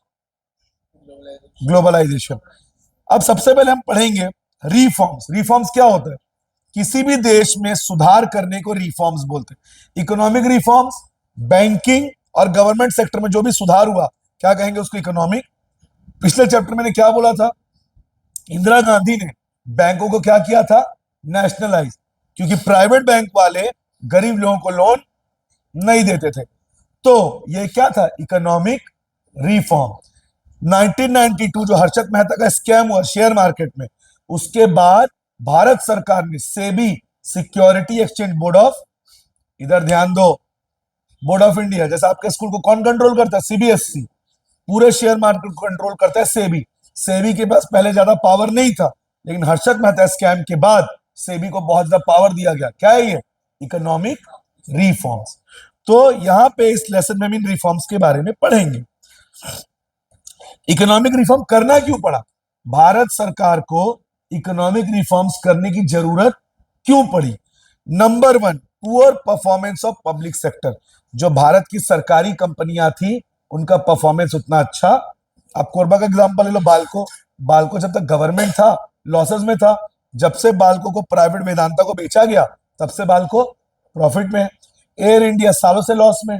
जब से टाटा ने उसको टेक ओवर किया, उम्मीद करते हैं कि वो भी किसमें आ जाएगा? प्रॉफिट में। यानी जो सरकारी कंपनियां हैं, उनका परफॉर्मेंस अच्छा नहीं था। नंबर 2, बीओपी में डेफिसिट। बीओपी क्या होता है? Balance of payment. हर देश की तरक्की क्या होनी चाहिए? एक्सपोर्ट ज्यादा, इंपोर्ट। एक्सपोर्ट करोगे तो विदेश का पैसा भारत में आएगा, इंपोर्ट करोगे देश का पैसा। लेकिन भारत में प्रॉब्लम ये हो गया था, इंपोर्ट ज्यादा हो रहा था और एक्सपोर्ट, मतलब देश का पैसा बाहर ज्यादा जा रहा था और अंदर कम आ रहा था। दूसरा प्रॉब्लम। तीसरा, इन्फ्लेशनरी प्रेशर। भारत में महंगाई बहुत बढ़ गई थी और सरकारी कंपनियां उसको टैकल नहीं कर पा रही थी। Fall in foreign exchange reserve. ध्यान से सुनना जो मैं बोलने जा रहा हूं। किसी भी देश का फॉरेन एक्सचेंज रिजर्व बहुत हाई होना चाहिए। मतलब समझना मेरी बात को, अगर मेरे को अमेरिका से कुछ इंपोर्ट करना है, मेरे पास डॉलर होना चाहिए। इंग्लैंड से कुछ इंपोर्ट करना चाहिए, पाउंड होना चाहिए। और ये पैसा आएगा कहां से? जब मेरे देश से ये लोग कुछ खरीदेंगे, जब मैं एक्सपोर्ट करूंगा, जितना ज्यादा एक्सपोर्ट करूंगा, उतना देश के अंदर फॉरेन करेंसी आएगा, और ये जितना ज्यादा हो देश के लिए उतना बेटर। 1990 में जब पीवी नरसिम्हा राव हमारे प्राइम मिनिस्टर थे और डॉक्टर मनमोहन सिंह जो हमारे फाइनेंस मिनिस्टर थे, उन्होंने देखा कि देश के पास सिर्फ एक हफ्ते का फॉरेन एक्सचेंज बचा। कितने हफ्ते का? एक हफ्ते का। तब उन्होंने डिसाइड किया कि अब हमें देश के मार्केट को ओपन करना पड़ेगा। इसका मतलब हमारे देश का फॉरेन एक्सचेंज रिजर्व इतना गिर गया था कि हमारे पास सिर्फ कितने दिन का पैसा बचा था? और जानते हो क्यों चाहिए? जितना पेट्रोल डीजल हमको चाहिए उसका 60% हमें इंपोर्ट करना पड़ता है। हमारे देश में सिर्फ कितना होता है? 40%। और 60% हमें दूसरे देशों से लेना पड़ता है, तो उनको पेमेंट करना पड़ेगा। और हमारे देश में कितने दिन का पैसा बचा था? 7 दिन। और आइडियल कंडीशन होना चाहिए किसी भी देश के पास कम से कम कितने महीने का फॉरेन एक्सचेंज होना चाहिए? 3 महीने का। तो हमारे देश की हालत बहुत खराब हो गई। तब हमने आईएमएफ, इंटरनेशनल मॉनिटरी फंड और वर्ल्ड बैंक से हमने क्या लिया था? लोन। हमने मजबूरी में लिया बिकॉज हमारे देश को चलाने के लिए पास हमारे पास पैसा। और तब अमेरिका ने बोला एक शर्त में लोन दूंगा, अगर तुम अपने मार्केट को हमारे लिए क्या कर दो। उस समय तक इंडिया में फॉरेन कंपनी का प्रोडक्ट नहीं बिकता था। कारण इंडिया को यह डर था कि अगर फॉरेन कंपनीज को इंडिया ने दे दिया जाए तो फिर होगा क्या? जो सारे लोग हैं वो इंडिया का ही प्रोडक्ट, सॉरी, फॉरेन का प्रोडक्ट लेंगे, इंडिया का प्रोडक्ट कोई नहीं लेगा, और जितनी भी भारतीय कंपनियां हैं वो बर्बाद हो जाएंगी। समझ गए? तो ये था। लेकिन उस समय मजबूरी में क्या किए? वर्ल्ड बैंक को लोन चाहिए था तो हमने अपने मार्केट को। और उसी के बाद भारत में पेप्सी, पेप्सी उस समय नहीं था भारत में। उस समय भारत में एक भारत का ड्रिंक बिकता था, कैंपा कोला। लेकिन उसी के बाद पेप्सी, मैकडोनल्ड्स, एमटीवी, तुम्हारा डोमिनोज, ये सब भारत में आए। और बहुत सारी भारतीय डस्टर फेंक के मारूंगा तेरे को, बात किया तो। बहुत सारी भारतीय कंपनी हमेशा के लिए क्या हो गई? बंद हो गई। कैंपा कोला बंद हो गया। भारत की कार, एम्बेसडर कार, वो भी बंद हो गई, क्योंकि लोगों ने फिर क्या करना शुरू कर दिया? फॉरेन की चीजें खरीदनी शुरू कर दी। अगला, ह्यूज बर्डन ऑफ डेप्ट। हमारे देश के ऊपर बहुत सारा क्या बढ़ गया था? लोन। और इन एफिशिएंट मैनेजमेंट, सरकार अच्छी नहीं थी, कम पढ़े लिखे लोग देश को चला रहे थे, तो कैसे चलाएंगे? खर्चे ज्यादा, कमाई कम। मतलब देश की जो गवर्नमेंट थी वो ठीक से चला नहीं पा रही थी देश को, जिससे खर्चे लगातार बढ़ रहे थे और कमाई नहीं हो पा रही थी। इसीलिए भारत सरकार को मजबूरी में क्या करना पड़ा? Economic reform. ये देखो जो मैंने बोला वही लिखा हुआ है। वर्ल्ड बैंक और आईएमएफ, इंटरनेशनल मॉनिटरी फंड से भारत, ये देखो लिखा भी है। मनमोहन सिंह हमारे कौन थे? Finance minister. और पीवी नरसिम्हा राव कौन थे? Prime minister. हमने वर्ल्ड बैंक से $7 बिलियन का क्या लिया था? लोन। क्योंकि देश को चलाने के लिए हमारे पास बिल्कुल भी पैसा। और तब क्या शर्तें माननी पड़ी? हमको प्राइवेट सेक्टर का रेस्ट्रिक्शन ओपन करना पड़ा। उस समय भारत में ज्यादा कौन सी कंपनियां थी? सरकारी। लेकिन वर्ल्ड बैंक ने बोला तभी लोन दूंगा अगर प्राइवेट कंपनियां देश में ज्यादा हो। दूसरा, सरकार के रोल को कम किया। बोला था मैंने, भारत में बिजनेस करने को क्या किया गया? इजी किया गया, ताकि ज्यादा से ज्यादा विदेशी कंपनियां कहां हैं? भारत में। और जो ट्रेड बैरियर था कि फॉरेन से माल नहीं ला सकती, वो सबको हटा दिया गया। और इसीलिए भारत में विदेशों का माल आने लगा और लोगों को विदेशी प्रोडक्ट का चस्का लग गया, जिस वजह से इंडियन कंपनियां हमेशा के लिए बर्बाद हो गई। अब हम पढ़ेंगे न्यू इकोनॉमिक पॉलिसी, वही एलपीजी, लिबरलाइजेशन, प्राइवेटाइजेशन, और जो जुलाई 1991 में भारत में लॉन्च किया गया। सबसे पहला है स्टेबिलाईजेशन मेजर। स्टेबिलाईजेशन मतलब स्थिर रहना, मतलब देश की महंगाई को कंट्रोल में रखना। ओझा देख रहे हैं? बात मत कर, इसी से फेंक के मारूंगा। हाँ, तो महंगाई को कंट्रोल में रखना। आप सभी जानते होंगे अभी कुछ समय पहले, 3 या 4 साल पहले, प्याज 100 रुपए केजी हो गया था। तो भारत सरकार ने तब टर्की से बहुत सारा टन प्याज इंपोर्ट किया और उसको सस्ते रेट में लोगों को दिया। इसका मतलब भारत सरकार की कोशिश क्या थी शुरू में? कि महंगाई को क्या किया जाए? कंट्रोल। और इसके लिए बीओपी के बैलेंस को ठीक किया जाए, मतलब एक्सपोर्ट ज्यादा हो और इंपोर्ट कम। ये किस में आएगा? स्टेबिलाईजेशन। मतलब स्टेबिलाईजेशन में क्या आएगा? इन्फ्लेशन को, महंगाई को क्या करना? कंट्रोल। और स्ट्रक्चरल रिफॉर्म, कॉम्पिटिटिवनेस बढ़ाना।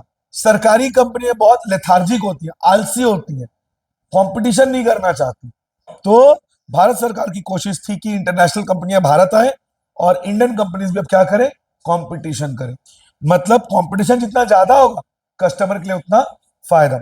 अभी आपको पता है, मैंने उस दिन बताया था आप लोगों को, बुक माई शो जो है वो भारत में इकलौता टिकट बेचने वाला प्लेटफॉर्म था। होटल का मतलब पिक्चर का टिकट चाहिए, रिजॉर्ट का टिकट चाहिए, आपको कॉन्सर्ट का टिकट चाहिए, कौन सा ऐप था, बुक माई शो। लेकिन क्योंकि जो आपका जोमेटो है वो अपना धंधा बढ़ा रहा है, तो उसने पेटीएम का जो टिकटिंग ऐप था डिस्ट्रिक्ट, उसको खरीद लिया 2050 करोड़ में। और दुआ लिपा का कॉन्सर्ट हो रहा है मुंबई में। दुआ लिपा जानते हो, एक बहुत फेमस आर्टिस्ट है, वो इंडिया आ रही है नवंबर में, उसका शो होने वाला है। अब तक सारे शो का टिकट कौन बेचता था, बुक माई शो। उसके साथ रिजेक्ट हो गया। सीधा जोमेटो ने बोला अगर दुआ लिपा के कॉन्सर्ट का टिकट चाहिए, जोमेटो का जो है डिस्ट्रिक्ट उससे खरीदो। मतलब जोमेटो अपने धंधे को क्या कर रहा है, एक्सपैंड। मतलब अब आपको पिक्चर का टिकट चाहिए, कॉन्सर्ट का टिकट चाहिए, आपके पास दो ऑप्शन है, बुक माई शो और एक जोमेटो का डिस्ट्रिक्ट। और जितना कंपटीशन बढ़ेगा हमारे लिए अच्छा है, क्योंकि बुक माई शो बहुत महंगा लेता है। अभी मैं स्त्री टू देखने गया था, जब मैंने स्पॉट टिकट लिया काउंटर से, मेरे को टिकट पड़ा 200 रुपए, बुक माई शो में मेरे को 300 पड़ा। बहुत ज्यादा ले रहा है। लेकिन अब कंपटीशन बढ़ेगा, मार्केट में और कौन आ गया, जोमेटो। किस ऐप से, डिस्ट्रिक्ट। अब जोमेटो को देखते हुए बुक माई शो अपने रेट को, तो मार्केट में जितना कंपटीशन बढ़ेगा हमारे लिए उतना अच्छा है। तो यही सोच के भारत सरकार ने प्राइवेटाइज किया ताकि कंपटीशन बढ़े। लिबरलाइजेशन मैंने आपको पहले ही बता दिया है। क्या हो गया, जो लिबरलाइजेशन है उसमें गवर्नमेंट के कंट्रोल को कम करना। बिकॉज बहुत सारी कंपनियां सोचती थी अरे यार सरकार रेड मार देगी, सरकार इतना परेशान करेगी, सरकार ये डॉक्यूमेंट मांगेगी। तो कई कंपनियां भारत आने से डरती थी, इतना सारा तामझाम कौन देखे। तो भारत सरकार ने कहा कि इंडिया में बिजनेस करने को, उस समय पुराने समय में उसको कहते थे लाइसेंसी राज। कुछ भी करने के लिए गवर्नमेंट से लाइसेंस चाहिए, और सरकारी लोग बिना पैसा खाए लाइसेंस देते नहीं थे, घुमाते थे। तो विदेशी कंपनियां भारत नहीं आती थी। तो भारत सरकार ने डिसाइड किया बिजनेस को लिबरल करेंगे, ताकि भारत में बिजनेस करना क्या हो जाए, इजी हो जाए। और इससे भारत का बिजनेस बढ़ेगा और भारत भी दुनिया का इंडस्ट्रियल हब बनेगा। सबसे पहले इंडस्ट्रियल सेक्टर रिफॉर्म। इसमें क्या किया गया, भारत में कोई भी इंडस्ट्री खोलने के लिए क्या चाहिए होता था सरकार से, लाइसेंस। और भारत सरकार ने उसको लिमिट कर दिया 18 इंडस्ट्री तक। कोई भी इंडस्ट्री खोल लो, हमसे परमिशन मत लो, नहीं चाहिए हमारी परमिशन, लेकिन 18 इंडस्ट्री का परमिशन हमसे लो। जैसे एम्यूनिशन, गोला बारूद, वो क्रैकर्स में जो फटाकों में जो लगता है एक्सप्लोजिव, अगर ऐसे धंधा करना है तो हमसे परमिशन लो, बाकी धंधे में हमसे परमिशन मत लो। इससे क्या है, भारत में बिजनेस करना क्या हो गया, इजी। मतलब भारत सरकार ने बहुत सेंसिटिव चीजों को वो किया लाइसेंस, बाकी को क्या कर दिया, डी लाइसेंस।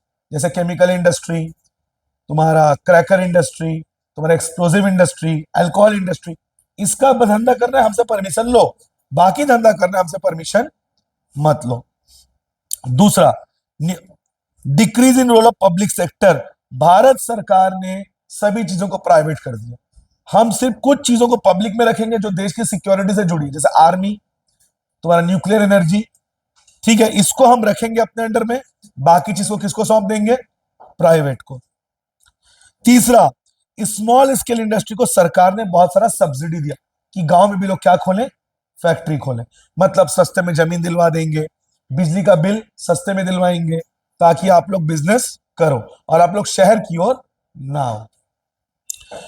और जो कोटा सिस्टम था उसको खत्म किया गया। कोटा सिस्टम जानते हो, भारत से बाहर से आप एक लिमिटेड सामान ही मंगवा सकते थे, और भारत से बाहर एक लिमिटेड सामान ही आप बेच सकते थे, लेकिन उस लिमिट को भारत सरकार ने हटा दी। जितना चाहो फॉरेन से माल मंगाओ, जितना चाहो फॉरेन को माल बेचो। और इस एक्ट का पहले नाम क्या था, एमआरटीपी एक्ट। सिंपल फॉर्म में बोलो, इंपोर्ट एक्सपोर्ट। ये कौन सा रिफॉर्म था, इंडस्ट्रियल रिफॉर्म। कौन आवाज कर रहा है बार बार डेस्क बेंच का, दोबारा नहीं होना चाहिए। इसके बाद फाइनेंशियल सेक्टर, फाइनेंस मतलब बैंक, फाइनेंस मतलब, और एक बात अपने दिमाग में अच्छे से बिठा लो, आरबीआई जो करे मॉनेटरी पॉलिसी, भारत सरकार जो करे फिस्कल पॉलिसी। आरबीआई जो करे वो क्या है, और भारत सरकार जो करे वो है फिस्कल पॉलिसी। और फाइनेंशियल सेक्टर में दोनों आ जाएगा, बैंक और भारत के गवर्नमेंट का। सबसे पहला आरबीआई, आरबीआई के पास पहले ज्यादा पावर नहीं था, अच्छा सॉरी उल्टा बोल दिया मैंने, आरबीआई के पास पहले बहुत ज्यादा पावर था, तो आरबीआई के बैंकों को बहुत कंट्रोल करता था। इसीलिए भारत सरकार ने आरबीआई के रोल को रेगुलेटर से फैसिलिटेटर कर दिया, कि RBI as a beast, as a ghost बैंकों को परेशान ना करे, बल्कि बैंकों के बिजनेस को बढ़ाने में मदद करे, गांव में बैंक खुलवाने में मदद करे, ताकि जितना बैंक बढ़ेगा भारत में बिजनेस उतना ग्रो करेगा। तो आरबीआई को पावर दिया। पहले पता है क्या था, 1991 से पहले आरबीआई ही डिसाइड करता था बैंकों का इंटरेस्ट रेट क्या होगा, लेकिन अब आरबीआई ने बैंकों को एक छूट दे दी है कि आप लोग मार्केट के हिसाब से डिसाइड करो कि आपको कितना इंटरेस्ट रखना। पहले आरबीआई टास्क मास्टर था, आरबीआई बोलता था ये करो वो करो, अब आरबीआई ने बैंकों को खुली छूट दे दी है कि आप लोग अपने हिसाब से डिसाइड। तो ऐसा होगा तो ज्यादा बैंक बढ़ेगा, बैंक ज्यादा फ्री होगा और ज्यादा बिजनेस बढ़ेगा। प्राइवेट बैंकों को भारत सरकार ने आगे आने का मौका, ICICI, HDFC, axis bank, because जितने ज्यादा देश में प्राइवेट बैंक होंगे, पीछे करो, उतना बिजनेस बढ़ेगा। तीसरा, इंक्रीज इन लिमिट। पहले भारत में एक लिमिट था, कितना लिमिट था, क्या भारत में इतने का ही बिजनेस कर सकते हो, उस लिमिट को बढ़ा दिया गया 74% तक। कितना, मतलब भारत में विदेशी बैंक ओपन भी हो सकते हैं और इन्वेस्ट भी कर सकते हैं। मतलब विदेशी बैंकों को खुली छूट दे दिया, भारत में आइए और अपने बिजनेस को। ये सब क्यों किया जा रहा है, ताकि भारत जो कि लाइसेंसी राज में था, ये नहीं कर सकते वो नहीं कर सकते, उसको क्या किया जाए, फ्री किया जाए। इंडिया एक ओपन इकोनॉमी बने जहां बिजनेस करना इजी हो, लोग खुल के बिजनेस करें, सरकार का डर ना हो, बैंक आसानी से क्या पास कर दे, लोन। तो इंडिया को एक ऐसा इंडस्ट्रियल हब बनाने की ओर काम किया गया, और बैंकों को एक्सपेंड करने के लिए भी प्रोसेस को इजी कर दिया गया। पहले बैंक को एक्सपेंड करने के लिए ये परमिशन लो वो परमिशन लो, अब आरबीआई ने बैंकों को एक्सपेंड करने के प्रोसेस को इजी कर दिया। मतलब बिना आरबीआई के परमिशन लिए भी तुम बैंकों को एक्सपेंड कर सकते हो, एक नया ब्रांच भी ओपन कर सकते हो। मतलब आरबीआई एक ऑर्डर देने वाले से एक हेल्पर बन गया। ये कौन सा रिफॉर्म था, फाइनेंशियल रिफॉर्म। तो सिंपल फाइनेंशियल में सब क्या आ जा रहा है, बैंक आ जा रहा है। अब टैक्स रिफॉर्म, मैं बार बार बोल रहा हूं, भारत सरकार जो करे फिस्कल पॉलिसी, आरबीआई जो करे मॉनेटरी पॉलिसी, बैंक जो भी करे वो मॉनेटरी। तो टैक्स किसके अंडर में आता है, गवर्नमेंट के अंडर में। तो टैक्स फिस्कल है कि मॉनेटरी, फिस्कल। तो टैक्स पॉलिसी किसमें आ जाएगा, fiscal. Direct tax, income tax जो आपकी कमाई पे लगता है। इनडायरेक्ट टैक्स, जीएसटी, आप कोई भी जैसे ये खरीदे इसमें भी जीएसटी लगा, फोन लिए उसमें भी जीएसटी लगा। भारत ने क्या टैक्स में, पॉज करूं तो एक बार, भारत सरकार ने टैक्स में क्या रिफॉर्म किया, लगातार कम किया टैक्स को। जानते हो पहले भारत में कितना टैक्स था, अब इमेजिन भी नहीं कर सकते। 1970s में टैक्स 90 टू 80 टू 90% था, मतलब आपकी कमाई का 90% आपको क्या भर देना पड़ता था, टैक्स। इतना खराब था भारत का स्थिति, तो उस टैक्स को कई हद तक क्या किया गया, कम। और इसी हाई टैक्स के कारण लोग टैक्स की चोरी करते थे, और टैक्स की चोरी को टैक्स इवेजन कहते हैं। तो भारत सरकार ने टैक्स को क्या किया, कम, ताकि लोग टैक्स की चोरी ना करें। और मॉडरेट टैक्स, कम टैक्स होगा तो लोग ज्यादा बिजनेस करेंगे, तो लोगों का मन टूट जाएगा, यार मेहनत मैं करूं, 90% सरकार ले लेती है, मैं क्यों मेहनत करूं। लेकिन टैक्स कम होगा, लोगों के जेब में ज्यादा पैसा आएगा, तो लोग ईमानदारी से भरपूर टैक्स भी देंगे और मेहनत से काम भी करेंगे। इनडायरेक्ट टैक्स को कम किया गया। जानते हो देश की तरक्की के लिए सबसे बड़ा बाधक कौन है, इनडायरेक्ट टैक्स। अब एक बात समझो मेरी, ठीक है, मान लो ये 30 रुपीज का एग्जाम्पल ले लो, इसमें 5 रुपए का सरकार टैक्स लेती है। अब मान लो फॉर एग्जाम्पल मैं एलिट ग्रुप से आता हूं, मेरी कमाई अच्छी खासी है, तो इसमें मैं 5 रुपए का टैक्स भर रहा हूं। एक गरीब व्यक्ति जो अपने बच्चे के लिए एक बार ये खरीद रहा है, जो महीने का मुश्किल से 10,000 कमाता है, वो भी इसमें 5 रुपए टैक्स भर रहा है। क्या ये सही है? एक एसी रेस्टोरेंट में एक मिडिल क्लास फैमिली खाना खाने जा रहा है, 2,000 के बिल में वो जीएसटी भरा 500 रुपए। एग्जाम्पल दे रहा हूं मैं। एक अमीर आदमी जिसकी कमाई करोड़ों में है, वो भी इसी रेस्टोरेंट में जा रहा है और वो भी उतना ही टैक्स दे रहा है। क्या ये सही है? तो समझो मेरी बात को, इनडायरेक्ट टैक्स देश के लिए खराब क्यों है? बिकॉज ज्यादा कमाने वाला भी उतना टैक्स भर रहा है, कम कमाने वाला भी। इसलिए इनडायरेक्ट टैक्स देश के लिए बिल्कुल भी अच्छा। डायरेक्ट टैक्स अच्छा है, जिसमें अमीरों को टैक्स ज्यादा देना पड़ता है और गरीबों को कम।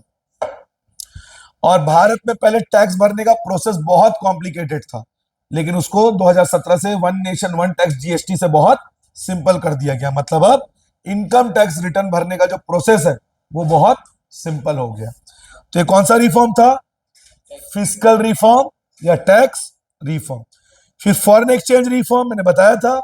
भारत में फॉरेन एक्सचेंज को बढ़ाने के लिए सरकार ने क्या किया?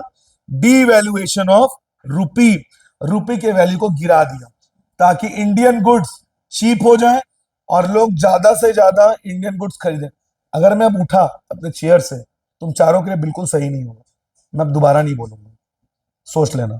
अगर मेरे को दोबारा चेयर से उठना पड़ा तो, लास्ट बार बोल रहा हूं, इसका मैं दोबारा नहीं बोलूंगा। तो भारत सरकार ने रुपी को क्या कर दिया? डीवैल्यू कर दिया। उससे क्या हुआ? मनी की वैल्यू गिर गई और हमारे देश के प्रोडक्ट सस्ते हो गए। और जब हमारे देश के प्रोडक्ट सस्ते हो जाएंगे, फॉरेन के लोग हमारा सामान लेंगे कि नहीं? जितना हमारा सामान बिकेगा देश के अंदर, फॉरेन करेंसी और हमारा रिजर्व बढ़ेगा। और गवर्नमेंट ने मार्केट पे छोड़ दिया, गवर्नमेंट ने कंट्रोल करना छोड़ दिया। तो ये कौन सा रिफॉर्म था? Foreign exchange reform. इसके बाद ट्रेड एंड इन्वेस्टमेंट। मैंने बोला था भारत में कोटा लगा हुआ था, टैरिफ। कोटा मतलब आप फॉरेन से इतने ज्यादा माल नहीं मंगा सकते, आप फॉरेन को इससे ज्यादा माल। ये क्यों किया गया था? ताकि होम इंडस्ट्री को क्या किया जाए? बचाया जाए। लेकिन अब भारत सरकार ने सारा कोटा हटा दिया। आप जितना चाहो उतना माल मंगा सकते हो, जितना चाहो उतना माल, मतलब इंपोर्ट एक्सपोर्ट पे कोई रेस्ट्रिक्शन। और पहले टैक्स बहुत ज्यादा लगाते थे, ताकि फॉरेन से लोग सामान, टैक्स बहुत ज्यादा है तो फॉरेन से मंगाने से सामान का रेट बहुत 100% था कस्टम टैक्स। समझो, ये मान लो 10 रुपए का है, फॉरेन से इसको मंगा 20 रुपए, मतलब सामान का रेट डबल। और इसी चक्कर में लोग फॉरेन से सामान नहीं खरीदते थे। लेकिन अब भारत सरकार ने उस कोटा सिस्टम को, टैक्स को क्या कर दिया? कम, ताकि फॉरेन से सामान मंगाना सस्ता हो जाए। देखो लिखा भी है, एक्सपोर्ट टैक्स हटा दिया, इंपोर्ट टैक्स कम कर दिया, और लाइसेंस, इंपोर्ट एक्सपोर्ट का लाइसेंस लेना भी बहुत कॉम्प्लिकेटेड था, उसको भी क्या कर दिया? सिंपल, ताकि भारत का दूसरे देशों से व्यापार करना बहुत इजी हो जाए। तो ये मैंने तुम लोग को रिफॉर्म्स बता दिए। टैक्स रिफॉर्म बता दिया, इंडस्ट्रियल रिफॉर्म बता दिया, फॉरेन एक्सचेंज रिफॉर्म बता दिया, और ट्रेड रिफॉर्म भी बता दी। प्राइवेटाइजेशन, दो तरह का प्राइवेटाइजेशन होता है। एक, आप पूरा कंपनी ही बेच दो या उसका कुछ हिस्सा बेचो। समझ रहे हो मैं क्या बोल रहा हूं? प्राइवेटाइजेशन का मतलब गवर्नमेंट अपनी सरकारी कंपनियों को किसको बेच दे। जैसे एयर इंडिया को किसको बेच दिया? टाटा, प्राइवेटाइजेशन। वेदांता बाल्को को किसको बेच दिया? क्या है वो? प्राइवेटाइजेशन। बहुत सारे एयरपोर्ट अभी गवर्नमेंट किसको बेच रही है? अडानी को। क्या है ये? प्राइवेटाइजेशन। तो प्राइवेटाइजेशन में अगर आपने कुछ हिस्सा बेचा तो डिसइन्वेस्टमेंट। जैसे आपका एक सरकारी कंपनी है जिसका नाम है एबीसी, आपने उसका 40% एक कंपनी को बेच दिया, क्या कहलाएगा ये? डिसइन्वेस्टमेंट। मतलब आपने पूरी कंपनी नहीं बेची, कुछ हिस्सा बेचा। और पूरी कंपनी बेच दो तो क्या कहलाएगा? वो ट्रांसफर ऑफ ओनरशिप। और ग्लोबलाइजेशन क्या होता है आप जानते हैं? आज पूरी दुनिया एक बिना बाउंड्री के एक देश है। अगर मैं पूरी दुनिया को कहूं, भारत के वर्कर दुनिया भर में काम कर रहे हैं, हम दुनिया भर के प्रोडक्ट यूज कर रहे हैं। एप्पल अमेरिका का, सोनी जापान का, इसके अलावा हमारे प्रोडक्ट दुनिया भर में यूज किए जा रहे हैं, हम दुनिया भर में जाके काम कर रहे हैं, दुनिया भर से लोग हमारे इंडिया में आके काम कर रहे हैं। क्या है ये सब? ग्लोबलाइजेशन। मतलब a country, a place without any boundary. मतलब एक बाउंड्री नहीं है, बिकॉज सब हर जगह काम कर रहे हैं, दूसरे देशों से लोग हमारे देश में आ रहे हैं। पहले हम दूसरे देशों का प्रोडक्ट नहीं यूज कर पाते थे, आज कर पा रहे हैं। लिवाइस अमेरिका का, मैकडोनल्ड्स अमेरिका का, दूसरे देशों का प्रोडक्ट यूज कर रहे हैं, दूसरे देशों में जाके सर्विस दे रहे हैं। तो ये सब क्या है?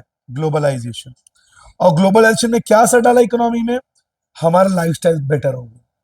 पहले हम लोग इंडिया का प्रोडक्ट यूज कर पाते थे, आज वर्ल्ड क्लास प्रोडक्ट एप्पल, आपका वन प्लस, आपका मैकडोनल्ड्स, आपका डोमिनोज, है ना, लिवाइस, एप्पल के गैजेट्स, ये सब हम दुनिया भर का प्रोडक्ट यूज करते हैं। तो हमारी लाइफस्टाइल क्या हो गई है?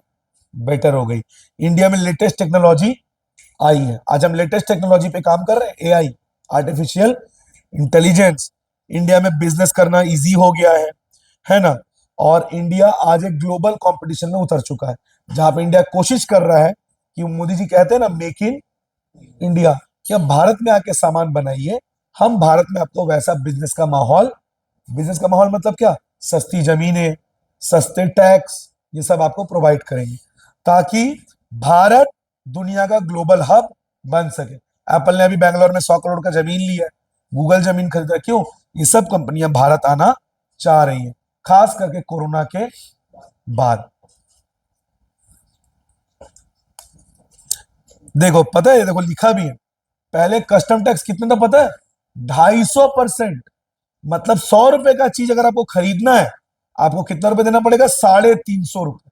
100 रुपए का सामान और 250 रुपए टैक्स। और अभी कितना हो गया? 10%। मतलब एलपीजी से पहले टैक्स कितना था? 250%। अब कितना हो गया? कम हुआ ना। तो इंपोर्ट एक्सपोर्ट बढ़ेगा कि नहीं बढ़ेगा? अब हम पढ़ेंगे ग्लोबलाइजेशन का पॉजिटिव इंपैक्ट और नेगेटिव इंपैक्ट। सबसे पहला पॉजिटिव इंपैक्ट। पॉजिटिव इंपैक्ट क्या है ग्लोबलाइजेशन का? हमारा लाइफस्टाइल सुधर गया, वर्ल्ड क्लास प्रोडक्ट का हम यूज कर रहे हैं, इंडिया कंपटीशन में उतर गया है, और हमारे लोग को अपॉर्चुनिटी मिल रही है। आज भारत के लोग दुनिया भर के वर्ल्ड क्लास कंपनीज में काम कर रहे हैं। और ग्लोबलाइजेशन के अगेंस्ट, इसके अगेंस्ट में क्या बोल सकते हैं कि ग्लोबलाइजेशन का ज्यादा फायदा डेवलप्ड कंट्रीज को मिला है बजाय डेवलपिंग के। मतलब जितना फायदा अमेरिका को मिला है, इंडिया को उससे कम मिला है। ग्लोबलाइजेशन में कई बार लोगों के वेलफेयर के साथ कॉम्प्रोमाइज किया जाता है। ग्लोबलाइजेशन की वजह से कितना पोल्यूशन बढ़ गया है। अमेरिका अपना जानते हो, जो ई कचरा होता है, ई वेस्ट, पुराने कंप्यूटर, लैपटॉप्स, उन सबको डेवलपिंग कंट्रीज में छोड़ देता है, और उससे डेवलपिंग कंट्रीज में कितना सारा क्या बढ़ता है? पोल्यूशन। वॉलमार्ट, वॉलमार्ट का नाम सुने हो? अमेरिका का सुपरमार्केट कंपनी, उसको इंडिया में अभी तक आने नहीं दिया गया, बिकॉज जिस जिस देश में वो गया है, वहां के होम बिजनेस को बर्बाद कर दिया। अब वॉलमार्ट से लोग खरीदने लगे, होम बिजनेस बर्बाद हो गए। तो ग्लोबलाइजेशन ने डोमेस्टिक बिजनेस को पूरी तरह से, कितने सारे भारत की कंपनी हमेशा के लिए क्या हो गई? बंद हो गई, क्योंकि लोगों ने क्या खाना शुरू कर दिया? फॉरेन के गुड्स। तुमको पता है हॉलीवुड में हर साल बहुत सारी मूवी रिलीज होती है, पर भारत में हर मूवी को रिलीज नहीं करने देते। अगर रिलीज हुई, भारत की इंडस्ट्री बर्बाद हो जाएगी। अब तुम सोचो, मार्वल का मूवी लगा है और एक जगह अक्षय कुमार जैसे दो बड़े एक्टर का मूवी लगा है, किसको जाओगे देखने? मार्वल। अक्षय कुमार तो फर्जी है, वो बर्बाद हो जाए कोई दिक्कत नहीं, हो सड़क पे आके भीख मांगे, कोई फर्क नहीं पड़ता, वो डिजर्व करता है। लेकिन उसकी मूवी में कितने सारे लोग काम कर रहे हैं, उनका गया घर, जो थिएटर में जो स्टाफ काम कर उनका भी घर गया। इसीलिए लिमिटेड मूवीज को ही हॉलीवुड की भारत में रिलीज की जाती है, ताकि भारत का होम इंडस्ट्री बर्बाद ना हो। हॉलीवुड मतलब अमेरिका, जानते हो ना? इंग्लैंड भी तो एक देश है, जर्मनी भी तो एक देश है।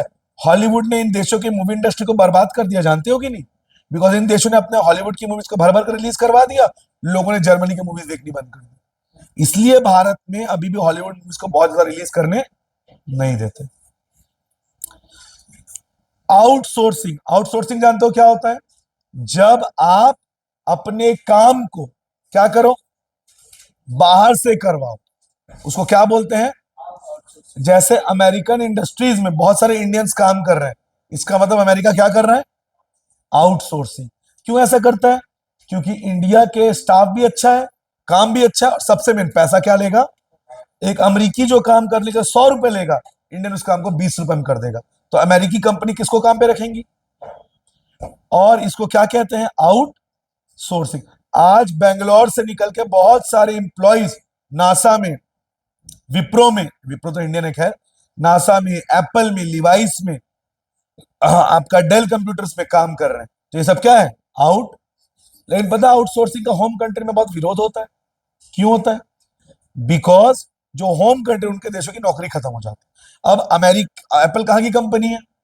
अमेरिका की। अमेरिका के लोगों को चिढ़ नहीं मचेगा, कंपनी मेरा, हमारे देश का मालिक हमारे देश का, पर नौकरी किसको दे रहा है? इंडियंस को। तो होम कंट्री में आउटसोर्सिंग का बहुत ज्यादा क्या होता है? प्रोटेस्ट होता है, विरोध होता है। और भारत आउटसोर्सिंग के लिए बहुत फेवरेट हो गया है लोगों के लिए। क्यों जानते हो? बिकॉज विदेशी कंपनियों को भारत के सरकार से बहुत सारा ऑफर भी मिलता है। जानते हो, मूवी शूटिंग के लिए इंडिया बहुत सारा ऑफर देता है। अगर कोई फॉरेन की मूवी भारत में शूट हो तो उसको बहुत कम रेट में, बहुत कम इंटरेस्ट में वो शूटिंग परमिशन मिल जाता है। तो इससे दुनिया भर के देश भारत में आके मूवी शूट करेंगे कि नहीं, भारत में आके बिजनेस करेंगे कि नहीं, और भारत के लोगों को विदेशी कंपनी में जॉब भी मिलेगा। WTO, वर्ल्ड ट्रेड ऑर्गेनाइजेशन, जिसका पहले नाम क्या था? GATT, GATT, general agreement on trade and tariff, लेकिन अब इसका नाम क्या हो गया है? WTO, world trade organisation. इसको फाउंड किया गया था 1995 में। दुनिया भर में बिजनेस को कौन कंट्रोल करता है? WTO। कौन से बिजनेस का रूल क्या होगा, देशों को कैसे बिजनेस को फॉलो करना है, इंटरनेशनल बिजनेस का पूरा कंट्रोल कौन करता है? World trade organisation. इसका काम है बिजनेस को स्मूथ करना। बायलैटरल ट्रेड, दो देशों का धंधा। मल्टीलैटरल, कई देशों का आपस में धंधे को नॉर्मल करना, रूल्स बनाना, रेस्ट्रिक्शन को हटाना कि कोई भी देश अपने यहां पे रेस्ट्रिक्ट ना करे, फुल फ्लो हो इंपोर्ट एक्सपोर्ट, इन्वायरमेंट को प्रोटेक्ट किया जाए और दुनिया को एक बिजनेस हब बनाया जाए। इंडिया इसका मेंबर है, लेकिन एक प्रॉब्लम यह है कि जो WTO है वो रिच कंट्रीज को फेवर ज्यादा करता है और इंडिया जैसे कंट्रीज को फेवर कम करता है। अब अप्रेजल ऑफ LPG पॉलिसी। पहला, increase in rate of economic growth.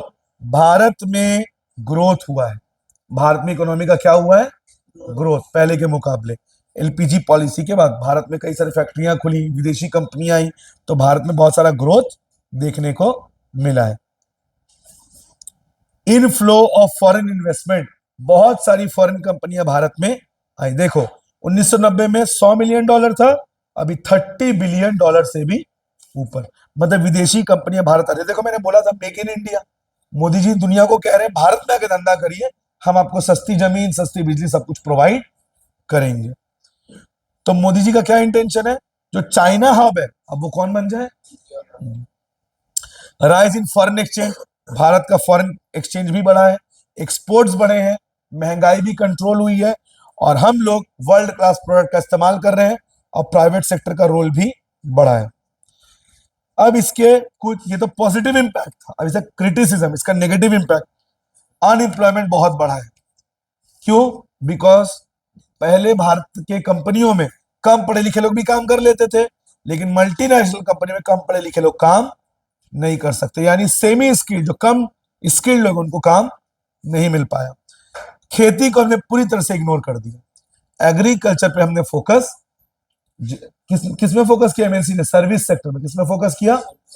Agriculture में बिल्कुल भी फोकस, जिससे एग्रीकल्चर बिल्कुल ही नॉन लुक्रेटिव हो गया, अब उसमें फायदा नहीं है, लोग खेती किसानी करना छोड़ रहे हैं, और पिछले 10-15 साल में 50,000 किसानों ने सुसाइड कर लिया। इंडस्ट्रियल ग्रोथ जितना होना चाहिए था उतना, बिकॉज लोग पहले क्या खरीदते थे? चाइनीज गुड्स, जिस वजह से इंडियन गुड्स का मार्केट कम हो गया। और इंफ्रास्ट्रक्चर, भारत में आज भी कई ऐसे जगह है जहां पे ठीक से बिजली नहीं है। और नॉन टैरिफ बैरियर, दूसरे देशों ने इंडियन गुड्स पे क्या लगा दिया? बैन लगा दिया। फिर डिसइन्वेस्टमेंट पॉलिसी, सरकार ने जिन कंपनियों को बेचा वो सारी कंपनियां आज प्रॉफिट में नहीं है, बहुत कम रेट में बेच दिया, 100 करोड़ की फैक्ट्री को 40-40 करोड़ में बेच दिया, मतलब सरकार ने अपनी सरकारी कंपनियों को प्राइवेट में बहुत सस्ते में बेच दिया। और in effective tax policy, Bharat की टैक्स पॉलिसी को सिंपल करने के बाद भी उतनी अच्छी नहीं हो पाई, जिससे आज भी भारत में बहुत ज्यादा टैक्स की चोरी। स्प्रेड ऑफ कंज्यूमरिज्म, पहले लोग सेविंग में विश्वास करते थे, लेकिन मॉल कल्चर आने के बाद लोग किसमें विश्वास कर रहे हैं? कंज्यूमरिज्म, उधार लेके अय्यासी करेंगे, लेकिन करेंगे। सेविंग का कल्चर भारत से पूरी तरह से खत्म हो गया। पहले लोग पहला फोन संभाल के रखते थे, आज हर साल लोग नया फोन। अनबैलेंस ग्रोथ, भारत में मैंने बोला था हमारे देश में दो भारत बसते हैं, एक इंडिया जहां चमचमाते मॉल्स, अच्छे स्कूल, अच्छे अस्पताल, और एक गरीब भारत जहां पे ना एम्बुलेंस है, ना अच्छे स्कूल है, ना अच्छे अस्पताल है। तो प्रॉपर ग्रोथ नहीं हो पाए। क्या डीमोनेटाइजेशन आ रहा है ना, डिलीटेड है, आ रहा है, ओके। डीमोनेटाइजेशन 9 नवंबर 2016 को मोदी जी, 8 नवंबर सॉरी, डीमोनेटाइजेशन किया, जिसमें एक झटके में जो बड़े नोट्स थे 500 के और 1000 के, उनको मार्केट से क्या कर दिया गया, बैन कर दिया। ये कौन सा मेजर था, ये था आपका एक टैक्स मेजर पॉलिसी, ताकि लोग जो ब्लैक मनी रखते हैं, टैक्स की चोरी करते हैं, वो चोरी ना कर पाए। और भारत में बहुत सारा पैसा टेररिस्ट अटैक्स में यूज होता था, हवाला के जरिए पाकिस्तान को जाता था, उसको काउंटर करने के लिए इसको किया गया, ताकि इलीगल एक्टिविटीज में पैसा यूज ना हो। ठीक है। और आप सभी को पता होगा 19 मई 2023 को आरबीआई ने 2000 के नोट्स को भी क्या कर दिया है, बैन कर दिया। अब मार्केट में आपको 2000 के नोट्स भी देखने को नहीं मिलेंगे। डीमोनेटाइजेशन क्यों किया गया, ताकि लोग किसके ओर जाए, कैशलेस इकोनॉमी, कैश। और डीमोनेटाइजेशन के बाद ही फोन पे, जी पे, व्हाट्सएप मनी, इनका बिजनेस कई गुना बढ़ गया। समझ गए डीमोनेटाइजेशन। और आज हर दुकान में पीओएस मशीन्स हैं, स्कैनर्स हैं।